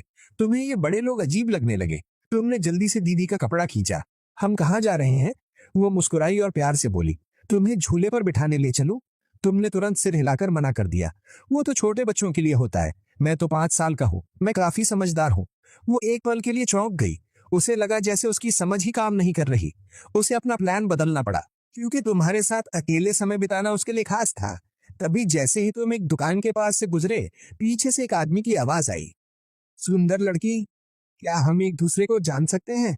बात पूरी होने से पहले ही उसने अपना कार्ड उसके सामने बढ़ा दिया, लेकिन उसने उसकी तरफ देखा तक नहीं, बस ठंडी नजर से देखा और कहा, मुझे कोई दिलचस्पी नहीं है। उसकी आवाज इतनी ठंडी थी जैसे किसी को दूर धकेल रही हो, लेकिन वो आदमी फिर भी मुस्कुराया। मुझे लगता है आप कुछ कहने देख रही हैं। मुझे जेट पत्थरों के बारे में थोड़ा ज्ञान है, क्यों ना मैं तुम्हें दिखा दूं? वो उस पर अपना समय बर्बाद नहीं करना चाहती थी। ऐसे लोगों को तो आमतौर पर उससे बात करने का मौका भी नहीं मिलता। तुम्हारी इस हालत को देखकर लगता है कि तुम एक कॉलेज के छात्र हो। मैं सलाह दूंगी कि कोई गलत इरादा मत रखना, वरना तुम्हें अपने इस व्यवहार पर पछताना पड़ेगा। उसकी बातों से आदमी थोड़ा घबरा गया। ये लड़की आसान नहीं है, लेकिन उसे वही पसंद आई। मैडम, मुझे लगता है आप भी बोर हो रही हैं। क्यों ना मैं आपको जेट की दुकान दिखा दूं? वहां बहुत अच्छे पत्थर मिलते हैं। काफी देर से सब देख रहे तुम अचानक उत्साहित हो गए। अगर वहां अच्छे गुणवत्ता वाले आध्यात्मिक पत्थर मिल जाएं, तो तुम उन्हें लाकर दीदी के लिए कुछ खास चीजें बना सकते हो। ये सोचते ही तुमने जल्दी से उससे पूछा, वो दुकान कहाँ है? तुम्हारी मासूम आवाज सुनकर उस आदमी ने पहली बार तुम्हारी तरफ ध्यान दिया। छोटे भाई, क्या मैं तुम्हें वहां ले जाऊं? वो इसी मॉल की 7वीं मंजिल पर है। तुमने तुरंत जवाब दिया, भैया जरूरत नहीं है, मैं दीदी के साथ चला जाऊंगा। आप किसी और सुंदर दीदी को ढूंढ लीजिए। आप मेरी दीदी के लायक नहीं है। ये सुनकर उसका चेहरा तुरंत जम गया और वो तुम्हारी बात पर चुपचाप मुस्कुरा दी। तुम बहन का हाथ पकड़कर स्टाइल में मुड़ते हो। और दोनों लिफ्ट से 7वीं मंजिल पर पहुंचते हैं। ये जगह बहुत बड़ी है। तरह तरह के छोटे विक्रेता जोर जोर से चिल्लाते हुए खाने पीने की चीजें बेच रहे हैं। प्राचीन सम्राटों के ड्रैगन रोब, छिंग डायनेस्टी के कारीगरों द्वारा बनाए गए नीले सफेद चीनी मिट्टी के बर्तन, शिनजियांग का बर्फीला जेड, सब कुछ मौजूद है। तुम अपनी आंखें बंद करते हो और तुम्हारी चेतना तुरंत फैल जाती है। लेकिन अफसोस, आसपास सब घटिया चीजें हैं, एक भी ढंग की नहीं। आखिर में मुयुलू तुम्हारे साथ अंदर की ओर चलती रहती है। तुम लगातार अपनी चेतना फैलाकर हर पत्थर की जांच करते रहते हो। अचानक तुम चेतना की एक हल्की सी जानकारी पकड़ लेते हो। तुम्हारा दिल खुश हो जाता है। आखिरकार खजाना मिल गया। तुम तुरंत मुयुलू का हाथ पकड़कर एक स्लॉल के सामने पहुंच जाते हो। स्लॉल के सामने एक बड़े प्लास्टिक बैग में कुछ पत्थर यूं ही बिखरे पड़े हैं। तुम एक नजर में कोने में पड़े उस काले खनिज पत्थर पर ध्यान केंद्रित कर लेते हो और जल्दी से आंखें बंद करके ध्यान से जांच करते हो। सही है, यही है। तुम तुरंत उस पत्थर को उठा लेते हो। मालिक, कितना? वो मालिक पलक तक नहीं झपकाता और ठंडे स्वर में 3 शब्द बोलता है, 50,000 तय कीमत। तुम्हारा दिल खुशी से भर जाता है। ये तो 50 जिन का वुजिन अयस्क है, 5 लाख से भी ज्यादा का है। तुम तुरंत फैसला करते हो, मुझे चाहिए। मालिक तुम्हें इतना सीधे देखते हुए महसूस करता है कि उसने कीमत कम बता दी। जल्दी से समझाने लगता है, ये पत्थर अकेले नहीं बेचा जा सकता। अगर खरीदना है तो दूसरे पत्थरों के साथ ही खरीदना होगा। तुम्हारे बोलने से पहले ही मुयुलू आगे बढ़ जाती है। एक कदम में ही उसका शक्तिशाली आभा मंडल पूरी तरह खुल जाता है। तुम ये बदमाश दुकानदार एक बेकार पत्थर के लिए भी मौके पर कीमत बढ़ाने की हिम्मत करता है। दुकानदार इस आभा से डरकर कांप उठता है। अभी जवाब देने ही वाला था, लेकिन मुयुलू का चेहरा साफ देखने के बाद जैसे बिजली गिर जाती है। क्या ये मुंह समूह की वही महिला शैतान नहीं है? धड़ाम की आवाज के साथ मालिक डर के मारे जमीन पर गिर पड़ता है। लुढ़कते हुए नीचे गिर पड़ा और रेंगते हुए माफी मांगने लगता है। तुम इसे ले जाओ, पैसे नहीं चाहिए, सब तुम्हें दे देता हूँ। तुम हैरानी से मुयुलू को देखते हो। ये तो बहुत ही जबरदस्त है। सिर्फ एक नजर में ही कई हजार बचा लिए। असल में तुम नहीं जानते कि मुयुलू व्यापार जगत में एक मशहूर खतरनाक शख्सियत है। जो भी उसे नाराज करता है, उसका अंजाम आमतौर पर बहुत बुरा होता है। तुम बहुत खुश होते हो और बहन का हाथ पकड़कर सीधे जेड की दुकान की ओर चल पड़ते हो। लेकिन जैसे ही दरवाजे पर पहुंचते हो, एक दिल दहला देने वाली रोने चिल्लाने की आवाज कानों में पड़ती है। हाय मेरा! पत्थर काटने वाली मशीन के पास एक युवक जमीन पर गिरा पड़ा है। उसने लगातार 3 बार पत्थर काटे, लेकिन कुछ नहीं निकला। 40,000 नकद पल भर में बर्बाद हो गए। आसपास के लोग इशारा करते हुए तरह तरह की बातें कर रहे हैं। कई लोग तो उसकी हालत पर खुश भी हो रहे हैं। पत्थर का खेल ऐसा ही निर्दयी होता है। लेकिन तुम्हारी नजर में ये कोई जुआ नहीं है, ये तो साफ साफ माल खरीदने जैसा है। तुम्हारी चेतना की एक नजर मानो एक्सरे जैसी हो। बहन, मैं भी ये खेलना चाहता हूँ। तुम उत्साह से कच्चे पत्थरों के ढेर की ओर इशारा करते हो। आंखें चमक रही हैं। मुयुलू हल्के से मुस्कुराती है। ठीक है, बस तुम खुश रहो, कितना भी नुकसान हो कोई फर्क नहीं पड़ता। जाओ, चुन लो। बहन की अनुमति मिलते ही तुम एक छोटे गोले की तरह पत्थरों के ढेर की ओर दौड़ पड़ते हो। लेकिन जैसे ही आधे रास्ते पहुंचते हो, एक खुरदरा बड़ा हाथ अचानक तुम्हारी बाह पकड़ लेता है। दूर हटो, हटो! कहां से आ गया ये बदमाश बच्चा? एक कर्मचारी गुस्से और नफरत भरे चेहरे से तुम्हें धक्का देता है। क्या ये जगह तुम्हारे आने की है? जल्दी निकलो। तुम तुरंत दुखी होकर पीछे मुड़कर बहन की ओर देखते हो। मुयुलू की ठंडी आवाज तुरंत गूंजती है, खेलना है तो पहले यह साबित करो कि तुम्हारे पास ये काबिलियत है। मुयुलू के चेहरे पर कोई भाव नहीं है। बैग से यूं ही एक कार्ड निकालकर सीधे दे दिया। कर्मचारी कार्ड लेकर बैलेंस चेक करने चला गया। आसपास की ताने मारने वाली आवाजें और भी जोर से गूंजने लगी। थोड़ी ही देर में वो कर्मचारी घबराते हुए वापस दौड़ कर आया। उसने सम्मान से कार्ड मुयुलू को वापस दिया। आपके कार्ड में 1 अरब की राशि है, कृपया मेरे साथ आइए। वीआईपी सीट के आसपास के लोगों ने ये बात सुनी। सबके मुंह खोले के खोले रह गए। हे भगवान, ये तो 1 अरब है, और वो भी इतनी खूबसूरत महिला। मुंह युलू लालच भरी नजरों की भीड़ के बीच तुम्हारा हाथ पकड़कर तुम्हें हॉल के अंदर ले गई। तुमने पत्थरों की कीमत देखी, महंगे वाले 30,000 से भी ऊपर प्रति पीस और सस्ते वाले 2,000 से थोड़े ज्यादा के। तुमने अपनी चेतना पूरी तरह खोल दी और तुरंत हॉल के सभी कीमती पत्थर तुम्हारी नजर से छिप नहीं पाए। तुम्हारे पीछे एक कर्मचारी लगातार पेन लेकर तुम्हारे चुने हुए सभी पत्थरों को नोट करता रहा। आखिर में बिल बनाते समय कुल खर्च 1,80,000 से ज्यादा हुआ। कर्मचारी सम्मान से तुम्हारी ओर देखता है। छोटे मालिक, इन कच्चे पत्थरों को अभी काटना है या साथ ले जाना है?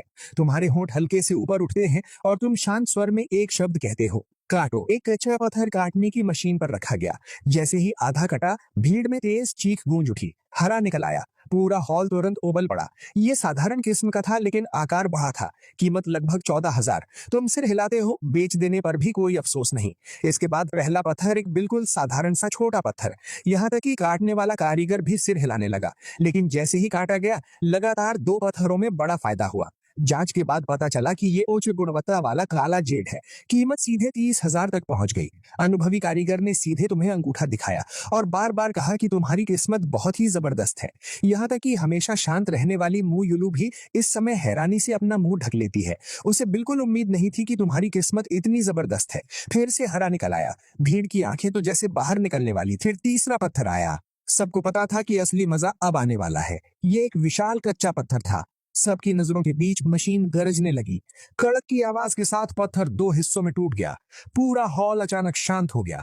कटे हुए हिस्से के अंदर कुछ भी नहीं था, बिल्कुल खाली। मैंने कहा था ना, इसकी किस्मत खत्म हो गई। देवता भी 1 इंच जेड का अंदाजा नहीं लगा सकते।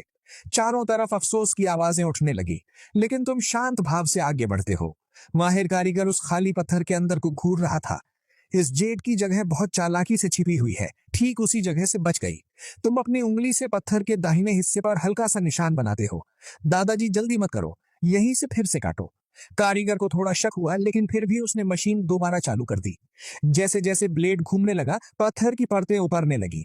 अचानक एक चमकदार हल्की नीली सफेद रोशनी बाहर निकली।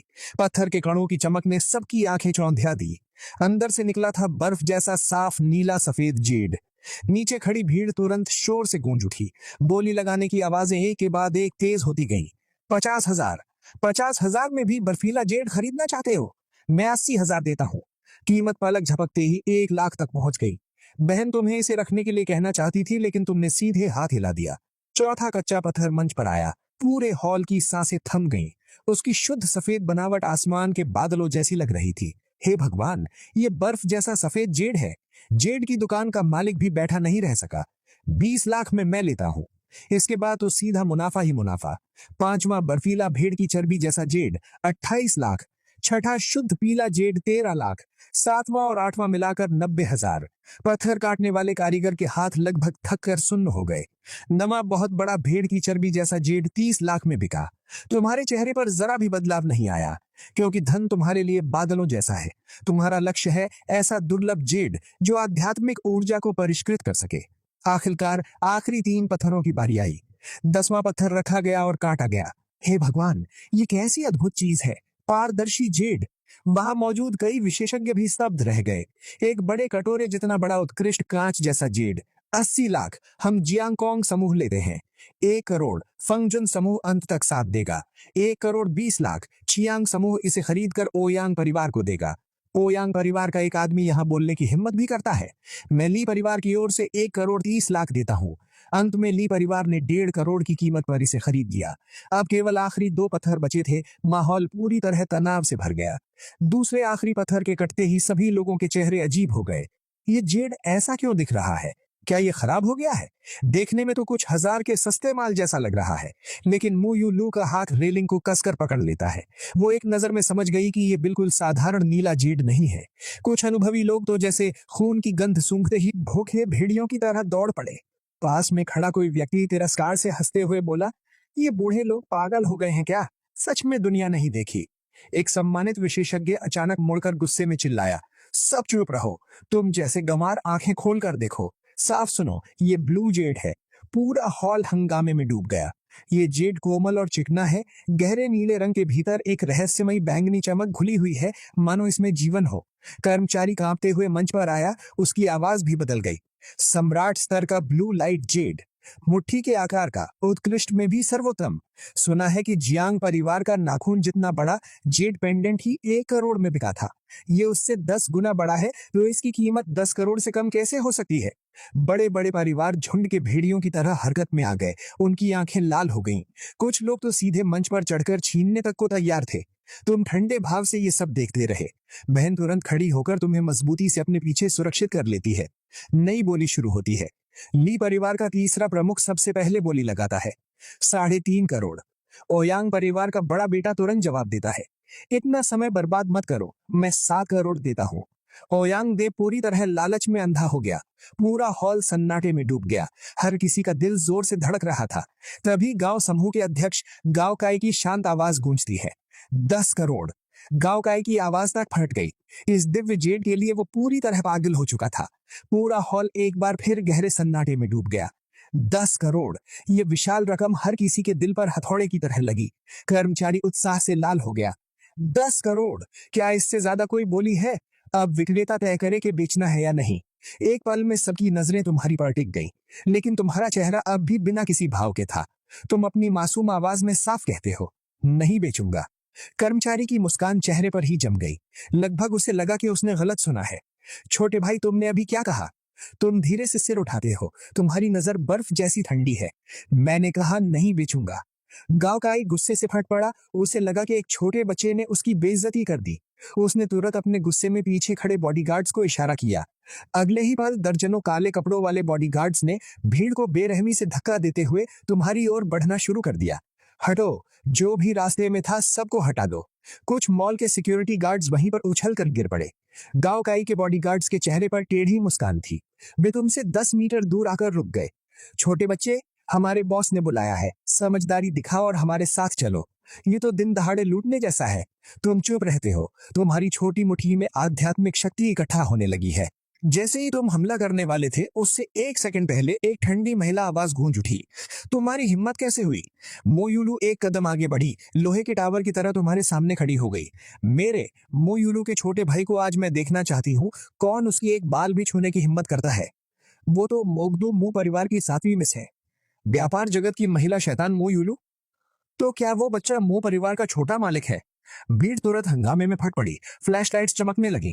बात पूरी भी नहीं हुई थी कि बड़ी संख्या में प्रशिक्षित बॉडीगार्ड्स लहर की तरह उमड़ पड़े और मोयुलू को मजबूती से घेर कर सुरक्षा में ले लिया।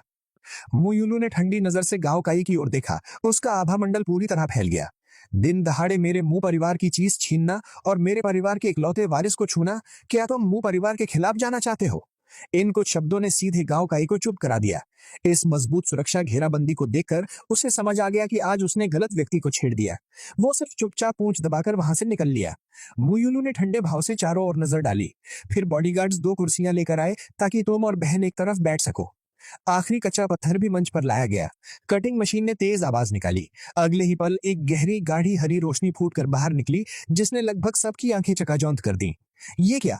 मोयुलू भी हैरानी से खड़ी हो गई। उसकी खूबसूरत आंखें पूरी तरह फैल गईं। पत्थर काटने वाला कारीगर उत्साह से कांपने लगा। उसकी आंखों में आंसू आ गए। जेड का राजा, ये तो वो पौराणिक सम्राटी हरा जेड है। इसे सील करके ले जाओ। मोयुलू ने तुरंत नीलामी रद्द कर दी। ऐसी दिव्य वस्तु को तुरंत घर ले जाना जरूरी है। तुम लोग दर्जनों बॉडीगार्ड्स की सुरक्षा में धूमधाम से वहां से निकल गए। जैसे ही मुख्य द्वार से बाहर निकले, तुम्हें एक बुरी मंशा वाली आभा का एहसास हुआ। तुमने मोयुलू के कपड़े का कोमा खींचा। चलो उस गली में जाकर देखते हैं। जब कोई खुद ढूंढ रहा है तो उन्हें मौका दे ही देते हैं। 50 से ज्यादा बॉडीगार्ड्स तुरंत समझ गए और तुम्हारे पीछे पीछे मुड़कर एक गली में घुस गए। गली में कुछ गुंडे बैठे सिगरेट पी रहे थे। उनका सरगना वही आदमी था। उसने धुआं छोड़ा, चेहरे पर घटिया मुस्कान थी। चलो, बस उन्हें गाड़ी में डाल दो, आगे बहुत तरीके हैं। तब ये टूटी फूटी वैन बदलकर फरारी बन जाएगी। ये लोग दिन में सपने देख रहे थे। उन्हें जरा भी अंदाजा नहीं था कि मुसीबत आ चुकी है। ओहो, तुम लोग इसे अगवा करने की तैयारी कर रहे हो? आदमी ने बिना सोचे जवाब दिया। बेवकूफी मत करो। बिल्कुल उस अमीर औरत को। उसकी बात पूरी भी नहीं हुई थी कि उसने अचानक सिर उठा लिया। गली के मुहाने पर कब इतने सारे बॉडीगार्ड्स खड़े हो गए, उसे पता ही नहीं चला। मोयुलू उसे ऐसे देख रही थी जैसे किसी मरे हुए इंसान को देख रही हो। इन कचरा लोगों को अच्छी तरह सबक सिखाओ। धमाके के साथ दर्जनों बॉडीगार्ड्स शेरों की तरह टूट पड़े। चीखने और हड्डियां टूटने की आवाजें तुरंत गूंजने लगीं। जो आदमी अभी स्पोर्ट्स कार के सपने देख रहा था, अब एक मरे हुए कुत्ते की तरह जमीन पर पड़ा हुआ था, हिल भी नहीं पा रहा था। इसके बाद मोयुलू ने जेड को वांग मा को सौंप दिया ताकि वो उसे पहले सुरक्षित ले जाए। गाड़ी में बैठते ही वो दबंग महिला अचानक बदल गई। उसने तुम्हें अपनी बाहों में खींच लिया, बार बार दबाने और सहलाने लगी। भाई जल्दी देखो हमने कितना कमाया।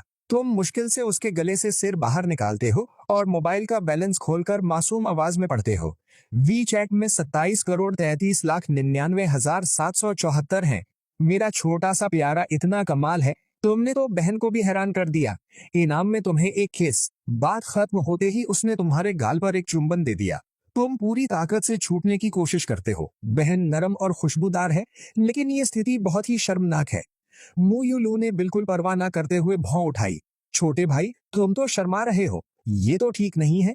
हमारे रिश्ते को और मजबूत बनाने के लिए आज रात तुम्हें मेरे साथ रहना होगा। तभी मुयुलू का फोन चमक उठा। ये चौथी बहन का मैसेज था।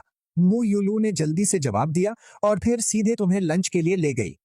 महल वापस आकर मुयुलू व्यस्त हो गई। उसने सम्राटी हरे जेड को तिजोरी में बंद किया और बड़बड़ाने लगी कि बहनों को दिखाना है। तुम इस मौके का फायदा उठाकर काले सोने के अयस्क को उठाकर चुपचाप अपने कमरे में लौट गए। यही असली खजाना है। ये चीज उन जेड पत्थरों से 10,000 गुना बेहतर है। इतना बड़ा टुकड़ा एक उड़ने वाली तलवार बनाने के लिए काफी है। तुम अयस्क को पकड़कर बेवकूफों की तरह मुस्कुराते हो। तुम्हें बिल्कुल एहसास नहीं था कि आज रात तुम्हें क्या सामना करना पड़ेगा। जैसे ही तुम काले सोने के अयस्क को एल्केमी भट्टी में डालने वाले थे, धड़ाम की आवाज के साथ तुम्हारे कमरे का दरवाजा जोर से खुल गया। तुम डर के मारे हाथ हिला बैठे और तुरंत पीछे मुड़े। तुमने देखा कि मुयुलू दरवाजे के सहारे खड़ी है, हल्की मुस्कान के साथ तुम्हें देख रही है। छोटे भाई तुम क्या कर रहे हो? इतने घबराए हुए क्यों लग रहे हो? तुम हकलाते हुए छुपाने की कोशिश करते हो। मैं बस इस भट्टी को देख रहा था, ये बहुत अच्छी है। मुयुलू तुम्हारी बातों पर बिल्कुल विश्वास नहीं करती। अच्छे छोटे भाई, हमारे रिश्ते को और बेहतर बनाने के लिए आज से तुम मेरे साथ रहोगे। तुम्हारी आंखें तुरंत बड़ी हो जाती हैं। क्या अच्छा दिखना भी एक गलती है? नहीं, मैं 5 साल का हूँ, मैं एक मर्द हूँ, मैं खुद कर सकता हूँ। तुमने साफ मना कर दिया। बस एक दिन, ठीक है? बहन वादा करती है सिर्फ एक दिन। वो अपनी बात पर कायम रहेगी।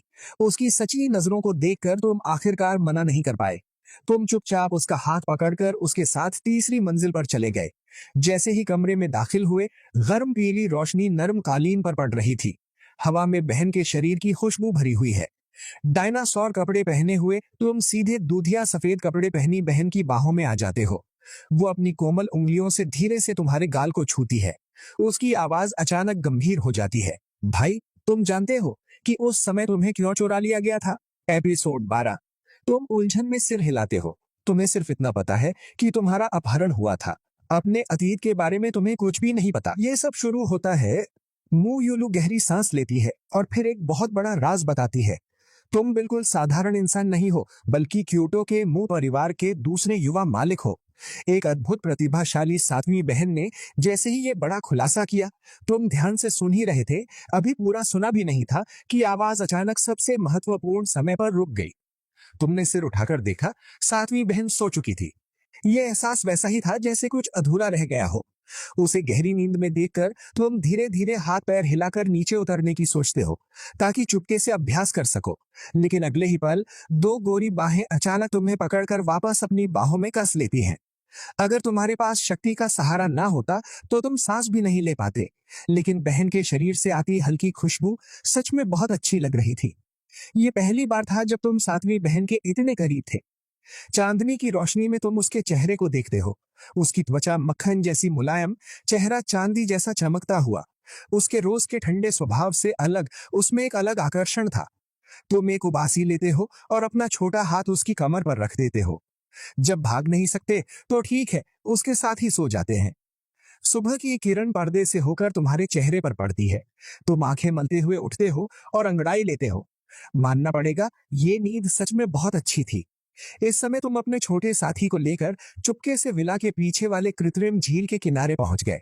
वो थककर जमीन पर पड़ा हाँफ रहा है, जीभ बाहर निकली हुई मन ही मन चिल्ला रहा है, ये छोटा मालिक तो हद ही कर देता है, दौड़ता तो उससे भी तेज है। तुम झील के किनारे खड़े होकर गर्मियों के अंत की हवा महसूस करते हो, फिर मुड़कर उस छोटे को देखकर मुस्कुराते हो। अच्छी तरह देखो, भाई तुम्हें कमाल दिखाता है। वो हैरानी से सिर तिरछा करता है। तभी तुम्हारे छोटे छोटे हाथ हवा में तेजी से चलने लगते हैं, इतनी तेज कि आंखें भी पकड़ नहीं पाती। अगले ही पल एक गूंजती हुई आवाज झील के किनारे फैल जाती है। पहला वार, अग्नि मुक्का। तुम्हारे एक मुक्के के साथ ही हवा में अनगिनत चिंगारियां इकट्ठा होकर 2 मीटर का एक विशाल आग का गोला बन जाती है। मुक्के की ताकत और भयानक गर्मी उल्का की तरह झील पर गिरती है। धमाके के साथ झील का पानी कई सेंटीमीटर तक भाप बनकर उड़ जाता है। अगर ये वार किसी इंसान पर पड़ता तो शायद कुछ भी नहीं बचता। एक तरफ खड़ा छोटा डर के मारे कांपने लगता है। उसकी आंखें बाहर निकलने जैसी हो जाती हैं। तुम अपने सुन्न हुए छोटे हाथ को झटकते हो। सिर्फ एक मुक्के में ही 2 हिस्से ऊर्जा खर्च हो गई। लगता है आधार बनने से पहले ये बड़ा वार यूं ही नहीं इस्तेमाल करना चाहिए। बहन कंपनी चली गई थी तो हम वापस कमरे में आ गए और छोटे को जमीन पर रख दिया। तुम्हारा चेहरा अचानक गंभीर हो गया। क्या तुम ताकतवर बनना चाहते हो? मेरे साथ चलो, मैं तुम्हें साधना करना सिखाऊंगा। तुम उसके भोले चेहरे को देखते हो और उससे ज्यादा बात करने का मन नहीं करता। सीधे एक कीमती आंतरिक ऊर्जा की गोली निकालते हो और उसे 2 हिस्सों में तोड़ देते हो। एक खुद खा लेते हो और दूसरा सीधे उसे दे देते हो। फिर तुम दोनों आमने सामने बैठ जाते हो। तुम्हारे शरीर से हल्की हल्की तारों जैसी चमक निकलने लगती है। पता नहीं कितना समय बीत गया, अचानक फोन की वाइब्रेशन ने शांति तोड़ दी। तुम आंखें खोलते हो। एक मैसेज देखकर तुम्हारी पुतलियां सिकुड़ जाती हैं। तुम देखते हो कि मैसेज लिन शीशी का है। मैसेज की बात पढ़कर तुम्हारी भौहें सिकुड़ जाती हैं।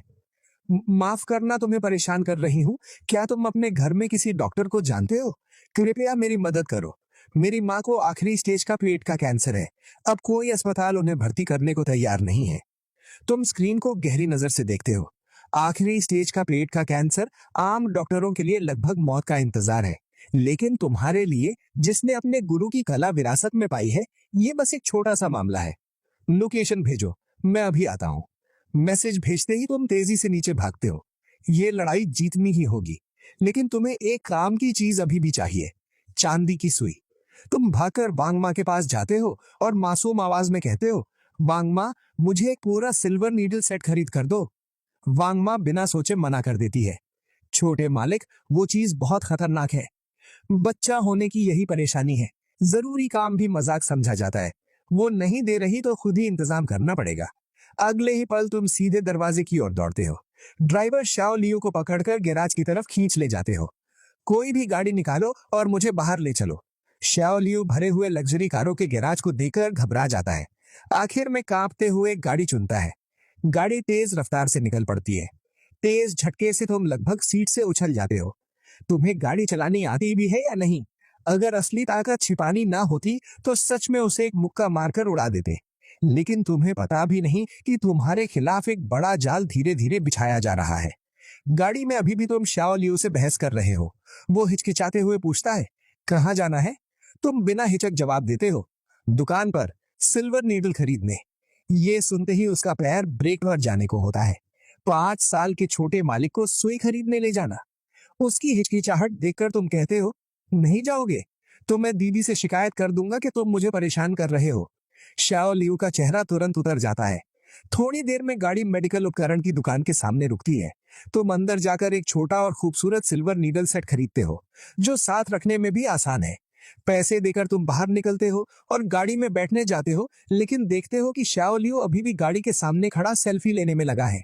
तुम्हारे मन में हल्की परेशानी होती है। इस गैर जिम्मेदार आदमी को साथ लाना सही फैसला था या नहीं?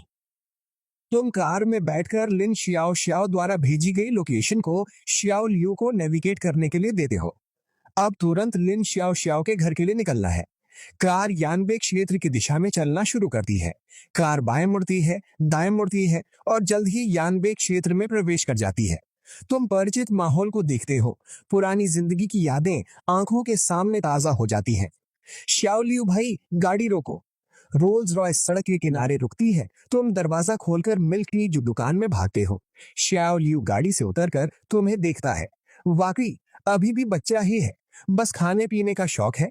सड़क पर अचानक आई लग्जरी कार लड़कियों के एक समूह का ध्यान खींच लेती है। वो लड़का रोल्स रॉयस में आया है। जल्दी चलो जल्दी, क्या पता किसी अमीर घर का लड़का हो। भड़कीले कपड़े और गहरे मेकअप वाली एक समूह युवा लड़कियां हाई हील्स पहनकर शाओ लियू के पास आती हैं। हैंडसम, क्या एक ड्रिंक लेने में दिलचस्पी है? शाओ लियू को ऐसी लड़कियों में कोई दिलचस्पी नहीं है। वो बस चुपचाप यंग मास्टर के बाहर आने का इंतजार करना चाहता है। लेकिन लड़कियां और भी बेपरवाह हो जाती हैं। हाथ उसके सीने पर रखकर टटोलने लगती हैं। मजबूरी में श्याओ लियू को इन लड़कियों को संभालना पड़ता है। वैन पीछे पीछे आ जाती है। ड्राइवर तुम्हें अकेले मिल्क टी खरीदते हुए देखता है। तुम्हें निशाना बनाकर गाड़ी को दरवाजे पर रोक देता है। गाड़ी के अंदर के लोग भी तैयारी में जुट जाते हैं। तुम जैसे ही मिल्क टी खरीद कर दुकान से बाहर आते हो, एक बड़ा बोरा अचानक तुम पर फेंक दिया जाता है। पकड़ लिया, जल्दी चलो। चार आदमी बोरे के साथ तेजी से वैन में कूद जाते हैं। श्याओ लियू भी नोटिस करता है कि यंग मास्टर को ले जाया गया है। वो चिल्लाता है और तुरंत वैन की तरफ दौड़ता है। एक्सीलरेटर दबाते ही वैन सीधी सड़क पर दौड़ पड़ती है। पीछे रह गए श्याओ लियू को धुएं का बड़ा झोंका मिल जाता है। अरे ओ भैया, बहन के साथ चलो ना। कॉपी करने का ऑप्शन दे देना। बहन जरूर भैया को खुश और आरामदायक महसूस कराएगी। लड़की श्याओ लियू को पकड़कर रोक लेती है। मैं आराम से हूं, तुम्हारे बड़ों की ऐसी की तैसी। श्याओ लियू एक लात मारकर औरत को दूर फेंक देता है। धत तेरी की, ऐसी घटिया औरत की वजह से यंग मास्टर खो गया। मिस उसे जिंदा नहीं छोड़ेगी। वैन के अंदर तुम बोरे के भीतर मिल्क टी पी रहे हो। बाहर हो रही हर बात तुम्हें साफ साफ पता है। ये लोग तुम्हें पकड़ रहे हैं तो जरूर कोई मकसद है। तो बेहतर है कि तुम खुद ही साथ दे दो। वैसे भी तुम एक साधक हो, डर किस बात का। वैन कुछ देर और चलती है, एक परित्यक्त फैक्ट्री में प्रवेश करती है। इस समय फैक्ट्री में दर्जनों बॉडीगार्ड इकट्ठा है और बीच में एक हॉट फिगर वाली औरत बैठी है। अब घनतकर्ताओं का सरदार सम्मान से कहता है, बॉस, इंसान ले आए हैं। ये सुनकर वो हाई हील्स पर कदम रखते हुए धीरे धीरे लड़के की ओर बढ़ती है। उसकी ठंडी उंगलियां तुम्हारे मासूम गाल को छूती हैं। अफसोस, तुम्हारा नाम मूगे है। औरत शातिर मुस्कान देती है, आंखों में चालाकी भरी है। अचानक हाथ हिलाकर आदेश देती है, बांधो और ले जाओ। कुछ ताकतवर आदमी तुरंत रस्सी लेकर आगे बढ़ते हैं।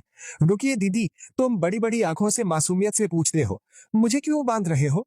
औरत तुम्हारी बात पर हंस पड़ती है। बिल्कुल, क्योंकि कोई तुमसे मिलना चाहता है। छोटे तुम आ भरते हो और अचानक तुम्हारा लहजा बदल जाता है।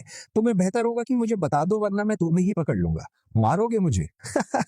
लेकिन तुम पहले ही उसके सामने खड़े हो, एक मासूम और हानि रहित मुस्कान दिखाते हुए। अब बता सकती हो।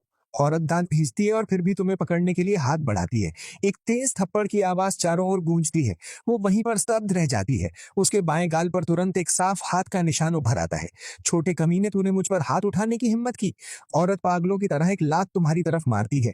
तुम शरीर झटक कर आसानी से बच जाते हो और पलटकर फिर से एक थप्पड़ जड़ देते हो। उस एक थप्पड़ के बाद जो औरत अभी तक घमंडी थी, तुमने उसे सीधे सुअर जैसा बना दिया। अब वो एक शब्द भी बोलने की हिम्मत नहीं करती। तभी एक तेज ब्रेक की आवाज सन्नाटा तोड़ती है। एक और समूह बॉडीगार्ड अंदर घुस आता है। आगे आगे एक 2 मीटर लंबा गंजा ताकतवर आदमी है। तुम्हारी पुतलियां अचानक सिकुड़ जाती हैं। उसके ताकतवर होने की वजह से नहीं, बल्कि इसलिए कि तुम हैरानी से देखते हो कि उसके शरीर में एक हल्की और गंदी सी आध्यात्मिक ऊर्जा मौजूद है। तुम्हारा दिमाग गूंज उठता है। गुरु ने तो कहा था कि पृथ्वी पर आध्यात्मिक ऊर्जा बहुत कम है, तो फिर दूसरा साधक कैसे हो सकता है? तुम सोच ही रहे होते हो कि वो 2 मीटर का आदमी व्यंग करता है। बेकार आदमी, एक छोटे बच्चे को भी नहीं संभाल पाए। वो औरत सूजे हुए चेहरे को पकड़कर रोती हुई तुम्हारी तरफ इशारा करती है, जल्दी जल्दी इस बच्चे को पकड़ो। वो ताकतवर आदमी हंसता है और हाथ हिलाता है। उसके पीछे खड़े दर्जनों बॉडीगार्ड तुरंत टूट पड़ते हैं। समझ नहीं आया तो लड़कर ही समझेंगे। तुम हरकत में आते हो। तुम्हारी रफ्तार इतनी तेज है कि हवा में कई परछाइयां छूट जाती हैं। तुम्हारी मुलायम सी छोटी मुट्ठी एक 6 फुट लंबे आदमी पर पड़ती है। वो आदमी सीधे 2 मीटर दूर जा गिरता है। तुम शेर की तरह भेड़ों के झुंड में घुस जाते हो। सिर्फ 1 मिनट में सारे बॉडीगार्ड जमीन पर सिकुड़ कर पड़े होते हैं। मैंने पहले ही कहा था कि मुझे लड़ना नहीं है, तुम गुस्से में मुंह खुलाकर कहते हो। सामने खड़ा ताकतवर आदमी पूरी तरह स्तब्ध रह जाता है, लेकिन वो जल्द ही ठंडी हंसी हंसता है। छोटे बच्चे, ज्यादा विरोध मत कर, वरना और ज्यादा तकलीफ होगी। ताकतवर आदमी आत्मविश्वास से भरा हुआ तुम्हारी तरफ बढ़ता है। उसके हिसाब से तुम चाहे कितने भी अजीब हो, उससे ज्यादा ताकतवर नहीं हो सकते, क्योंकि उसके पास आध्यात्मिक ऊर्जा से सुरक्षा है। तुम कुछ सोच पाते उससे पहले ही वो अचानक तेजी से एक बेकाबू बुलडोजर की तरह तुम्हारी ओर झपटता है। लेकिन तुम वहीं खड़े रहते हो, बिल्कुल नहीं हिलते। पल भर में उसका रेत के बोरे जितना बड़ा मुक्का तेज हवा की आवाज के साथ सीधे तुम्हारे चेहरे की ओर आता है। आखिरी क्षण में तुम्हारा गोरा छोटा हाथ मुट्ठी में बदलकर आराम से उसका सामना करता है। दोनों मुक्के टकराते हैं, लेकिन जैसा सोचा था कि तुम उड़ जाओगे, वैसा कुछ नहीं होता, बल्कि उस ताकतवर आदमी का चेहरा बदल जाता है। तुम्हारी जबरदस्त ताकत से वो लगातार पीछे हटने लगता है। तुम तिरस्कार भरे चेहरे से कहते हो, मैंने तो सिर्फ 10% ताकत लगाई थी और तुम सह नहीं पाए। दूसरी तरफ उसका दाहिना हाथ जोर से कांप रहा है। उसकी हड्डियां तक टूट चुकी हैं। तुम धीरे से पूछते हो, किसने तुम्हें मुझे पकड़ने के लिए भेजा है? वो गुस्से से पागल हो जाता है। ये उसके लिए बहुत बड़ा अपमान है। लेकिन उसके कुछ कहने से पहले ही तुम्हारा शरीर अचानक गायब हो जाता है। अगले ही पल तुम उसके सामने दिखाई देते हो। तुम अपने छोटे पैर से जोरदार लात मारते हो। भारी ताकत से वो विशाल आदमी हवा में उड़ जाता है, जाकर मिट्टी के खंभे से टकराता है और जमीन पर गिरकर बेहाल हो जाता है। अपहरणकर्ता होश में आते हैं, जल्दी से गाड़ी में चढ़ते हैं। हर एक झुक झुक कर तुम्हारी सेवा करने लगता है। गाड़ी के अंदर खतरनाक दिखने वाले अपहरणकर्ता सांस तक लेने की हिम्मत नहीं करते। डरते हैं कि कहीं तुम नाराज होकर एक थप्पड़ में उन्हें खिड़की से बाहर न फेंक दो। मुगी साहब, कोला पिएंगे? ठंडी है। एक मोटा अपहरणकर्ता कांपते हुए तुम्हें कोला देता है। तुम घमंड से उसे लेते हो और उसे समझाना नहीं भूलते। बच्चों का अपहरण करना गैर कानूनी है। हाँ, आप बिल्कुल सही कह रहे हैं। सभी अपहरणकर्ता पसीना पसीना होते हुए सिर हिलाते हैं। आखिरकार गाड़ी मंजिल पर पहुंच जाती है। जैसे ही तुम कार से उतरते हो, वो वैन ऐसे भागती है जैसे भूत देख लिया हो। एक्सेलरेटर पूरी तरह दबाकर पल भर में गायब हो जाती है। क्या मैं इतना डरावना हूं? इतनी तेजी से भाग गए।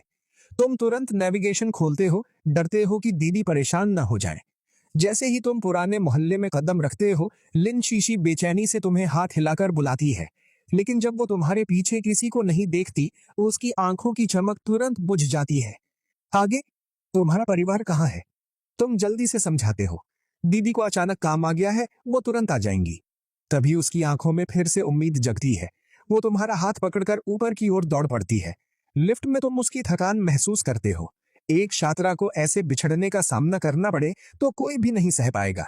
जैसे ही दरवाजा खुलता है, तेज और चुभने वाली दवा की गंध सीधे चेहरे पर आती है। ड्राइंग रूम में जमीन पर बहुत सारे लोग बैठे हैं। असंख्य निगाहें तुरंत सर्च लाइट की तरह तुम पर टिक जाती हैं। जब सब देखते हैं कि लिन शीशी एक छोटे बच्चे को लेकर आई है, तो सबके चेहरे वहीं जम जाते हैं। उसका भाई सीधे तुम्हारी ओर उंगली उठाकर डांटता है। इतनी बड़ी मुसीबत में तुम एक बाहरी को लेकर आई हो, वो भी इतना छोटा बच्चा। लिन शीशी की आंखें लाल हो जाती हैं। माँ की हालत इतनी खराब है, हम सिर्फ इंतजार ही कर सकते हैं क्या? आगे की दीदी शायद उम्मीद दे सकती हैं, क्यों ना कोशिश करें। उसके पिता थके हुए चेहरे से हाथ हिलाते हैं। जब डॉक्टर ही कुछ नहीं कर पा रहे तो एक छोटा बच्चा क्या कर लेगा? इसे वापस भेज दो। लिन शीशी की आंखों से आंसू तुरंत बहने लगते हैं। वो हार मानने को तैयार नहीं है। तभी पूरे कमरे में छाई निराशा के बीच एक मासूम आवाज गूंजती है। आंटी, अभी बचाया जा सकता है। ये बात शांत माहौल में पत्थर गिरने जैसी लगती है। लिन शीशी अचानक तुम्हारे कंधे पकड़ लेती है। उसकी आवाज भर्रा जाती है। बस मेरी माँ को बचा लो, मैं कुछ भी करने को तैयार हूँ। आसपास के लोगों की नजरें जटिल हो जाती हैं। नजरों में उम्मीद भी थी और गहरी शंका भी। लेकिन तुम इन नजरों की परवाह ही नहीं करते। तुम्हारा दिमाग तेजी से चल रहा है। सोच रहे हो कि बिना शोर किए कैसे उसे बचाया जाए और अपनी असली ताकत भी उजागर ना हो। तभी अचानक तेज दरवाजा खटखटाने की आवाज सन्नाटा तोड़ देती है। सफेद कोट पहने एक बुजुर्ग अंदर आते हैं। वो डॉक्टर ली हैं। लिन के पिता जैसे जीवन रेखा पकड़ लेते हैं और तुरंत उनके पास जाते हैं। लेकिन जैसे ही वो बीमारी बताने लगते हैं, इस मध्यम आयु के आदमी की मानसिक रक्षा पूरी तरह टूट जाती है। पिछली बार वो बैठ पा रही थी, अब तो बिस्तर से भी नहीं उठ पा रही। लिन के पिता खुद को संभाल नहीं पाते और सबके सामने फूट फूट कर रोने लगते हैं। डॉक्टर ली भी बेबस होकर आह भरते हैं और सीधे बेडरूम की ओर जाते हैं। तुम भी अंदर जाने के लिए कदम बढ़ाते हो, लेकिन तुम्हें रोक दिया जाता है। डॉक्टर मरीज देख रहे हैं, तुम जैसे बच्चे अंदर मत जाओ और परेशानी मत बढ़ाओ। तुम अपनी आंखें घुमाते हो और तुरंत कहते हो, मेरी दीदी मोदू के नंबर 1 अस्पताल की उप निदेशक हैं। मैं पहले जाकर देख लूं, फिर उन्हें बता दूंगा। ये बड़ा नाम सुनकर वो आदमी सीधे चौंक जाता है। वो कुछ सेकंड हिचकिचाता है और आखिरकार रास्ता दे देता है, लेकिन कहता है, डॉक्टर ली के इलाज में बाधा मत डालना। तुम उसकी बात को अनसुना करके चुपके से कमरे में घुस जाते हो। लेकिन कमरे का दृश्य देखकर तुम तुरंत भौं सिकोड़ लेते हो। बिस्तर पर पड़ी लिन की माँ का चेहरा राख जैसा है। सांस इतनी कमजोर है कि कभी भी रुक सकती है। डॉक्टर ली ने अभी अपना बॉक्स खोला ही था कि तुम्हारी चेतना पहले ही उसके पूरे शरीर को जांच चुकी थी।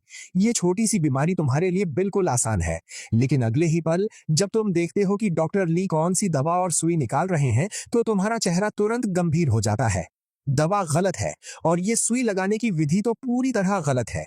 जैसे ही डॉक्टर ली सुई लगाने वाले होते हैं, तभी उस बेहद नाजुक क्षण में तुम जोर से चिल्लाते हो, रुक जाइए, पहली सुई बिल्कुल भी बाई हुई बिंदु पर नहीं लगानी चाहिए। तुम्हारी इस जोरदार आवाज से डॉक्टर ली गुस्से से फट पड़ते हैं। उन्होंने जिंदगी भर इलाज किया है और आज एक बच्चे से डांट सुननी पड़ रही है। कहां से आया यह अज्ञानी बच्चा? अगर फिर से बकवास की तो बाहर निकाल दूंगा। डॉक्टर ली गुस्से से कांपते हुए जबरदस्ती सुई लगाने के लिए हाथ उठाते हैं, लेकिन ये सुई लग ही नहीं पाती। पता नहीं कब तुम्हारा छोटा सा हाथ उसके कलाई को मजबूती से पकड़ लेता है। वो पूरी ताकत से छूटने की कोशिश करता है, लेकिन डर के साथ महसूस करता है तुम्हारी पकड़ बेहद मजबूत है। उसका हाथ जैसे लोहे की पकड़ में जकड़ गया हो, हिल भी नहीं पाता। तुम्हारे मासूम चेहरे पर गंभीरता छाई हुई है। इलाज करना नहीं आता तो यहाँ दिखावा मत करो। जैसे ही तुम ये कहते हो, तुम्हारी कलाई हल्के से हिलती है और उसे पीछे की ओर धक्का लग जाता है। डॉक्टर ली गुस्से में फटने ही वाले थे कि अगले ही पल उनका पूरा शरीर सख्त हो जाता है, सिर सुन्न पड़ जाता है। वो देखते हैं कि तुमने चांदी की सुइयों का एक डिब्बा निकाला और उंगली से झटका देते ही सुई ठंडी रोशनी की तरह सीधे लिन की मां के लिंगू बिंदु में जा धंसती है। डॉक्टर ली की आंखें लगभग बाहर निकल आती हैं। उनकी आवाज कांपती है। ये तो उड़ती सुई से बिंदु भेदन की तकनीक है। तुम्हें ये खोई हुई कला कैसे आती है? तुम मुड़कर मासूम आवाज में कहते हो, आंटी आप डरिए मत, मैं बहुत हल्के हाथ से करूंगा। जैसे ही तुम ये कहते हो, तुम्हारी उंगलियां तितली की तरह चलती हैं। आध्यात्मिक ऊर्जा सुइयों के जरिए लगातार प्रवाहित होती है। 18 सुइयां एक एक करके खतरनाक बिंदुओं पर लगती हैं, लेकिन हर सुई में जीवन शक्ति भरी होती है। पास खड़े डॉक्टर ली पूरी तरह स्तब्ध रह जाते हैं। ये अद्भुत तकनीक किसी कला से कम नहीं है। कुछ ही मिनटों बाद तुम मासूम आंखों से पूछते हो, आंटी अब आपको कैसा लग रहा है? लिन की मां के भीगे चेहरे पर अचानक लालिमा लौट आती है। वो हैरानी से अपने पेट को छूती हैं। बहुत गर्म और बहुत आरामदायक लग रहा है।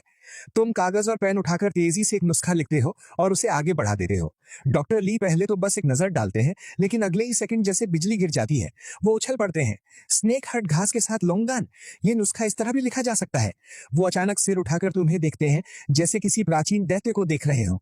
छोटे महान वैद्य, आपके गुरु कौन है? उनका चेहरा लाल हो जाता है। उनका रवैया अत्यंत विनम्र और लगभग विनती जैसा हो जाता है। तुम्हारे दिल में अचानक कसाव आता है। गुरु की पहचान बिल्कुल भी उजागर नहीं की जा सकती। तुम तुरंत सिर को खड़खड़ाहट वाले खिलौने की तरह जोर जोर से हिलाते हो। मेरा कोई गुरु नहीं है। डॉक्टर ली बस किसी तरह अपनी उत्तेजना को दबाते हैं और मुड़कर लिन की मां की जांच करने लगते हैं। जैसे ही वो नाड़ी पकड़ते हैं, वो वहीं चौंक उठते हैं। बंद पड़ी सारी नसें पूरी तरह खुल चुकी हैं। वो उत्साह से कमरे से बाहर भागते हैं और पूरे बेचैन परिवार के सामने जोर से हंसते हैं। सब लोग निश्चिंत हो जाइए, सन मैडम की बीमारी 3 दिन में पूरी तरह ठीक हो जाएगी। डॉक्टर ली बेहद भावुक होकर तुम्हारी ओर इशारा करते हैं। ये सब इस छोटे महान वैद्य की वजह से हुआ है। ये सब सुनकर लिन परिवार तुरंत आंखों में आंसू भर लेते हैं और उत्साह से बोल भी नहीं पाते। पूरा परिवार तुम्हें 90 डिग्री झुककर प्रणाम करता है और बार बार तुम्हें खाने के लिए रोकने लगते हैं, लेकिन तुम रुकने की हिम्मत नहीं करते। घर पर वो दबंग दीदी इस समय शायद गुस्से में आग बबूला हो रही होंगी। तुम जल्दी जल्दी जरूरी सावधानियां बताकर लिन शीशी का हाथ पकड़ते हो और बिना पीछे देखे बाहर भागते हो।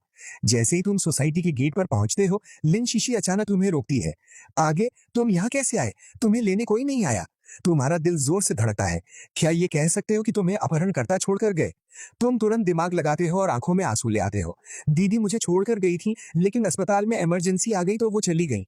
लिन शीशी सच मान लेती है और तुम्हें लेकर चिंता करती है। वो एक टैक्सी रोकती है और तुम्हें घर भेज देती है। लेकिन जैसे ही टैक्सी मुंह परिवार के हवेली के गेट पर रुकती है, वो पूरी तरह स्तब्ध रह जाती है। हैरानी से सामने के आलीशान घर की ओर इशारा करती है। क्या ये तुम्हारा घर है? तुम डर के मारे पसीने से भीग जाते हो और बार बार मना करते हो। ऊंची दीवार के चारों ओर एक चक्कर लगाकर तुम साइड गेट से चुपके से अंदर घुस जाते हो। जैसे ही तुम हॉल में कदम रखते हो, एक ठंडी और दबाव भरी आभा तुम्हें घेर लेती है। ड्राइवर श्याओ लियू कांपते हुए जमीन पर घुटनों के बल बैठा है। तुम्हारी बड़ी बहन मू युलू चेहरे पर ठंडा गुस्सा लिए जोर से डांट रही है। चोरी से स्पोर्ट्स कार चलाकर यंग मास्टर को ले जाना, फिर उसे आंखों के सामने अपहरण होते देखना, मू परिवार तुम्हें पालता किस लिए है? श्याओलियू इस समय डर से बिल्कुल टूट चुका है। यहाँ से निकलो और मोदू से दूर दूसरी बहन के पास जाकर ठीक से सुधारो। जैसे ही तीसरी बहन का नाम सुनता है, श्याओलियू वहीं ढेर हो जाता है। वो तो गोलाबारी वाला सीमावर्ती इलाका है, वहां जाना मतलब मौत को बुलाना है। मू युलू उसकी गुहार बिल्कुल नहीं सुनती। जैसे ही उसे पता चला कि तुम्हारा अपहरण हो गया है, पूरा मू परिवार हरकत में आ गया। आदेश था कि जमीन खोद कर भी तुम्हें ढूंढ निकाला जाए। तभी इस तनाव भरे माहौल में एक तेज और लगातार बजती फोन की घंटी गूंजती है। कॉल करने वाली चौथी बहन मू योयान है। मू युलू मजबूरी में फोन उठाती है। फोन के दूसरी तरफ से चौथी बहन की खुश आवाज आती है। लेकिन जैसे ही उसे पता चलता है कि तुम्हारा अपहरण हो गया, मैंने छोटे भाई को तुम्हारे हवाले किया था, तुम उसकी देखभाल ऐसे करती हो। फोन जोर से कट जाता है। नानफैंग मैंशन, और दूसरी तरफ घर में हो रही हर बात से बिल्कुल अनजान तुम अपने छोटे छोटे कदमों से चुपके से हवेली के मुख्य गेट की ओर लौट रहे हो। अचानक एक लाइन में टॉप लग्जरी कारें तेज ब्रेक की आवाज के साथ तुम्हारे सामने रुक जाती हैं। तुम्हारा दिल जोर से धड़कता है। तुम्हें लगता है सातवीं बहन वापस आ गई। लेकिन जैसे ही दरवाजा खुलता है एक अनजान बेहद खूबसूरत महिला बाहर उतरती है।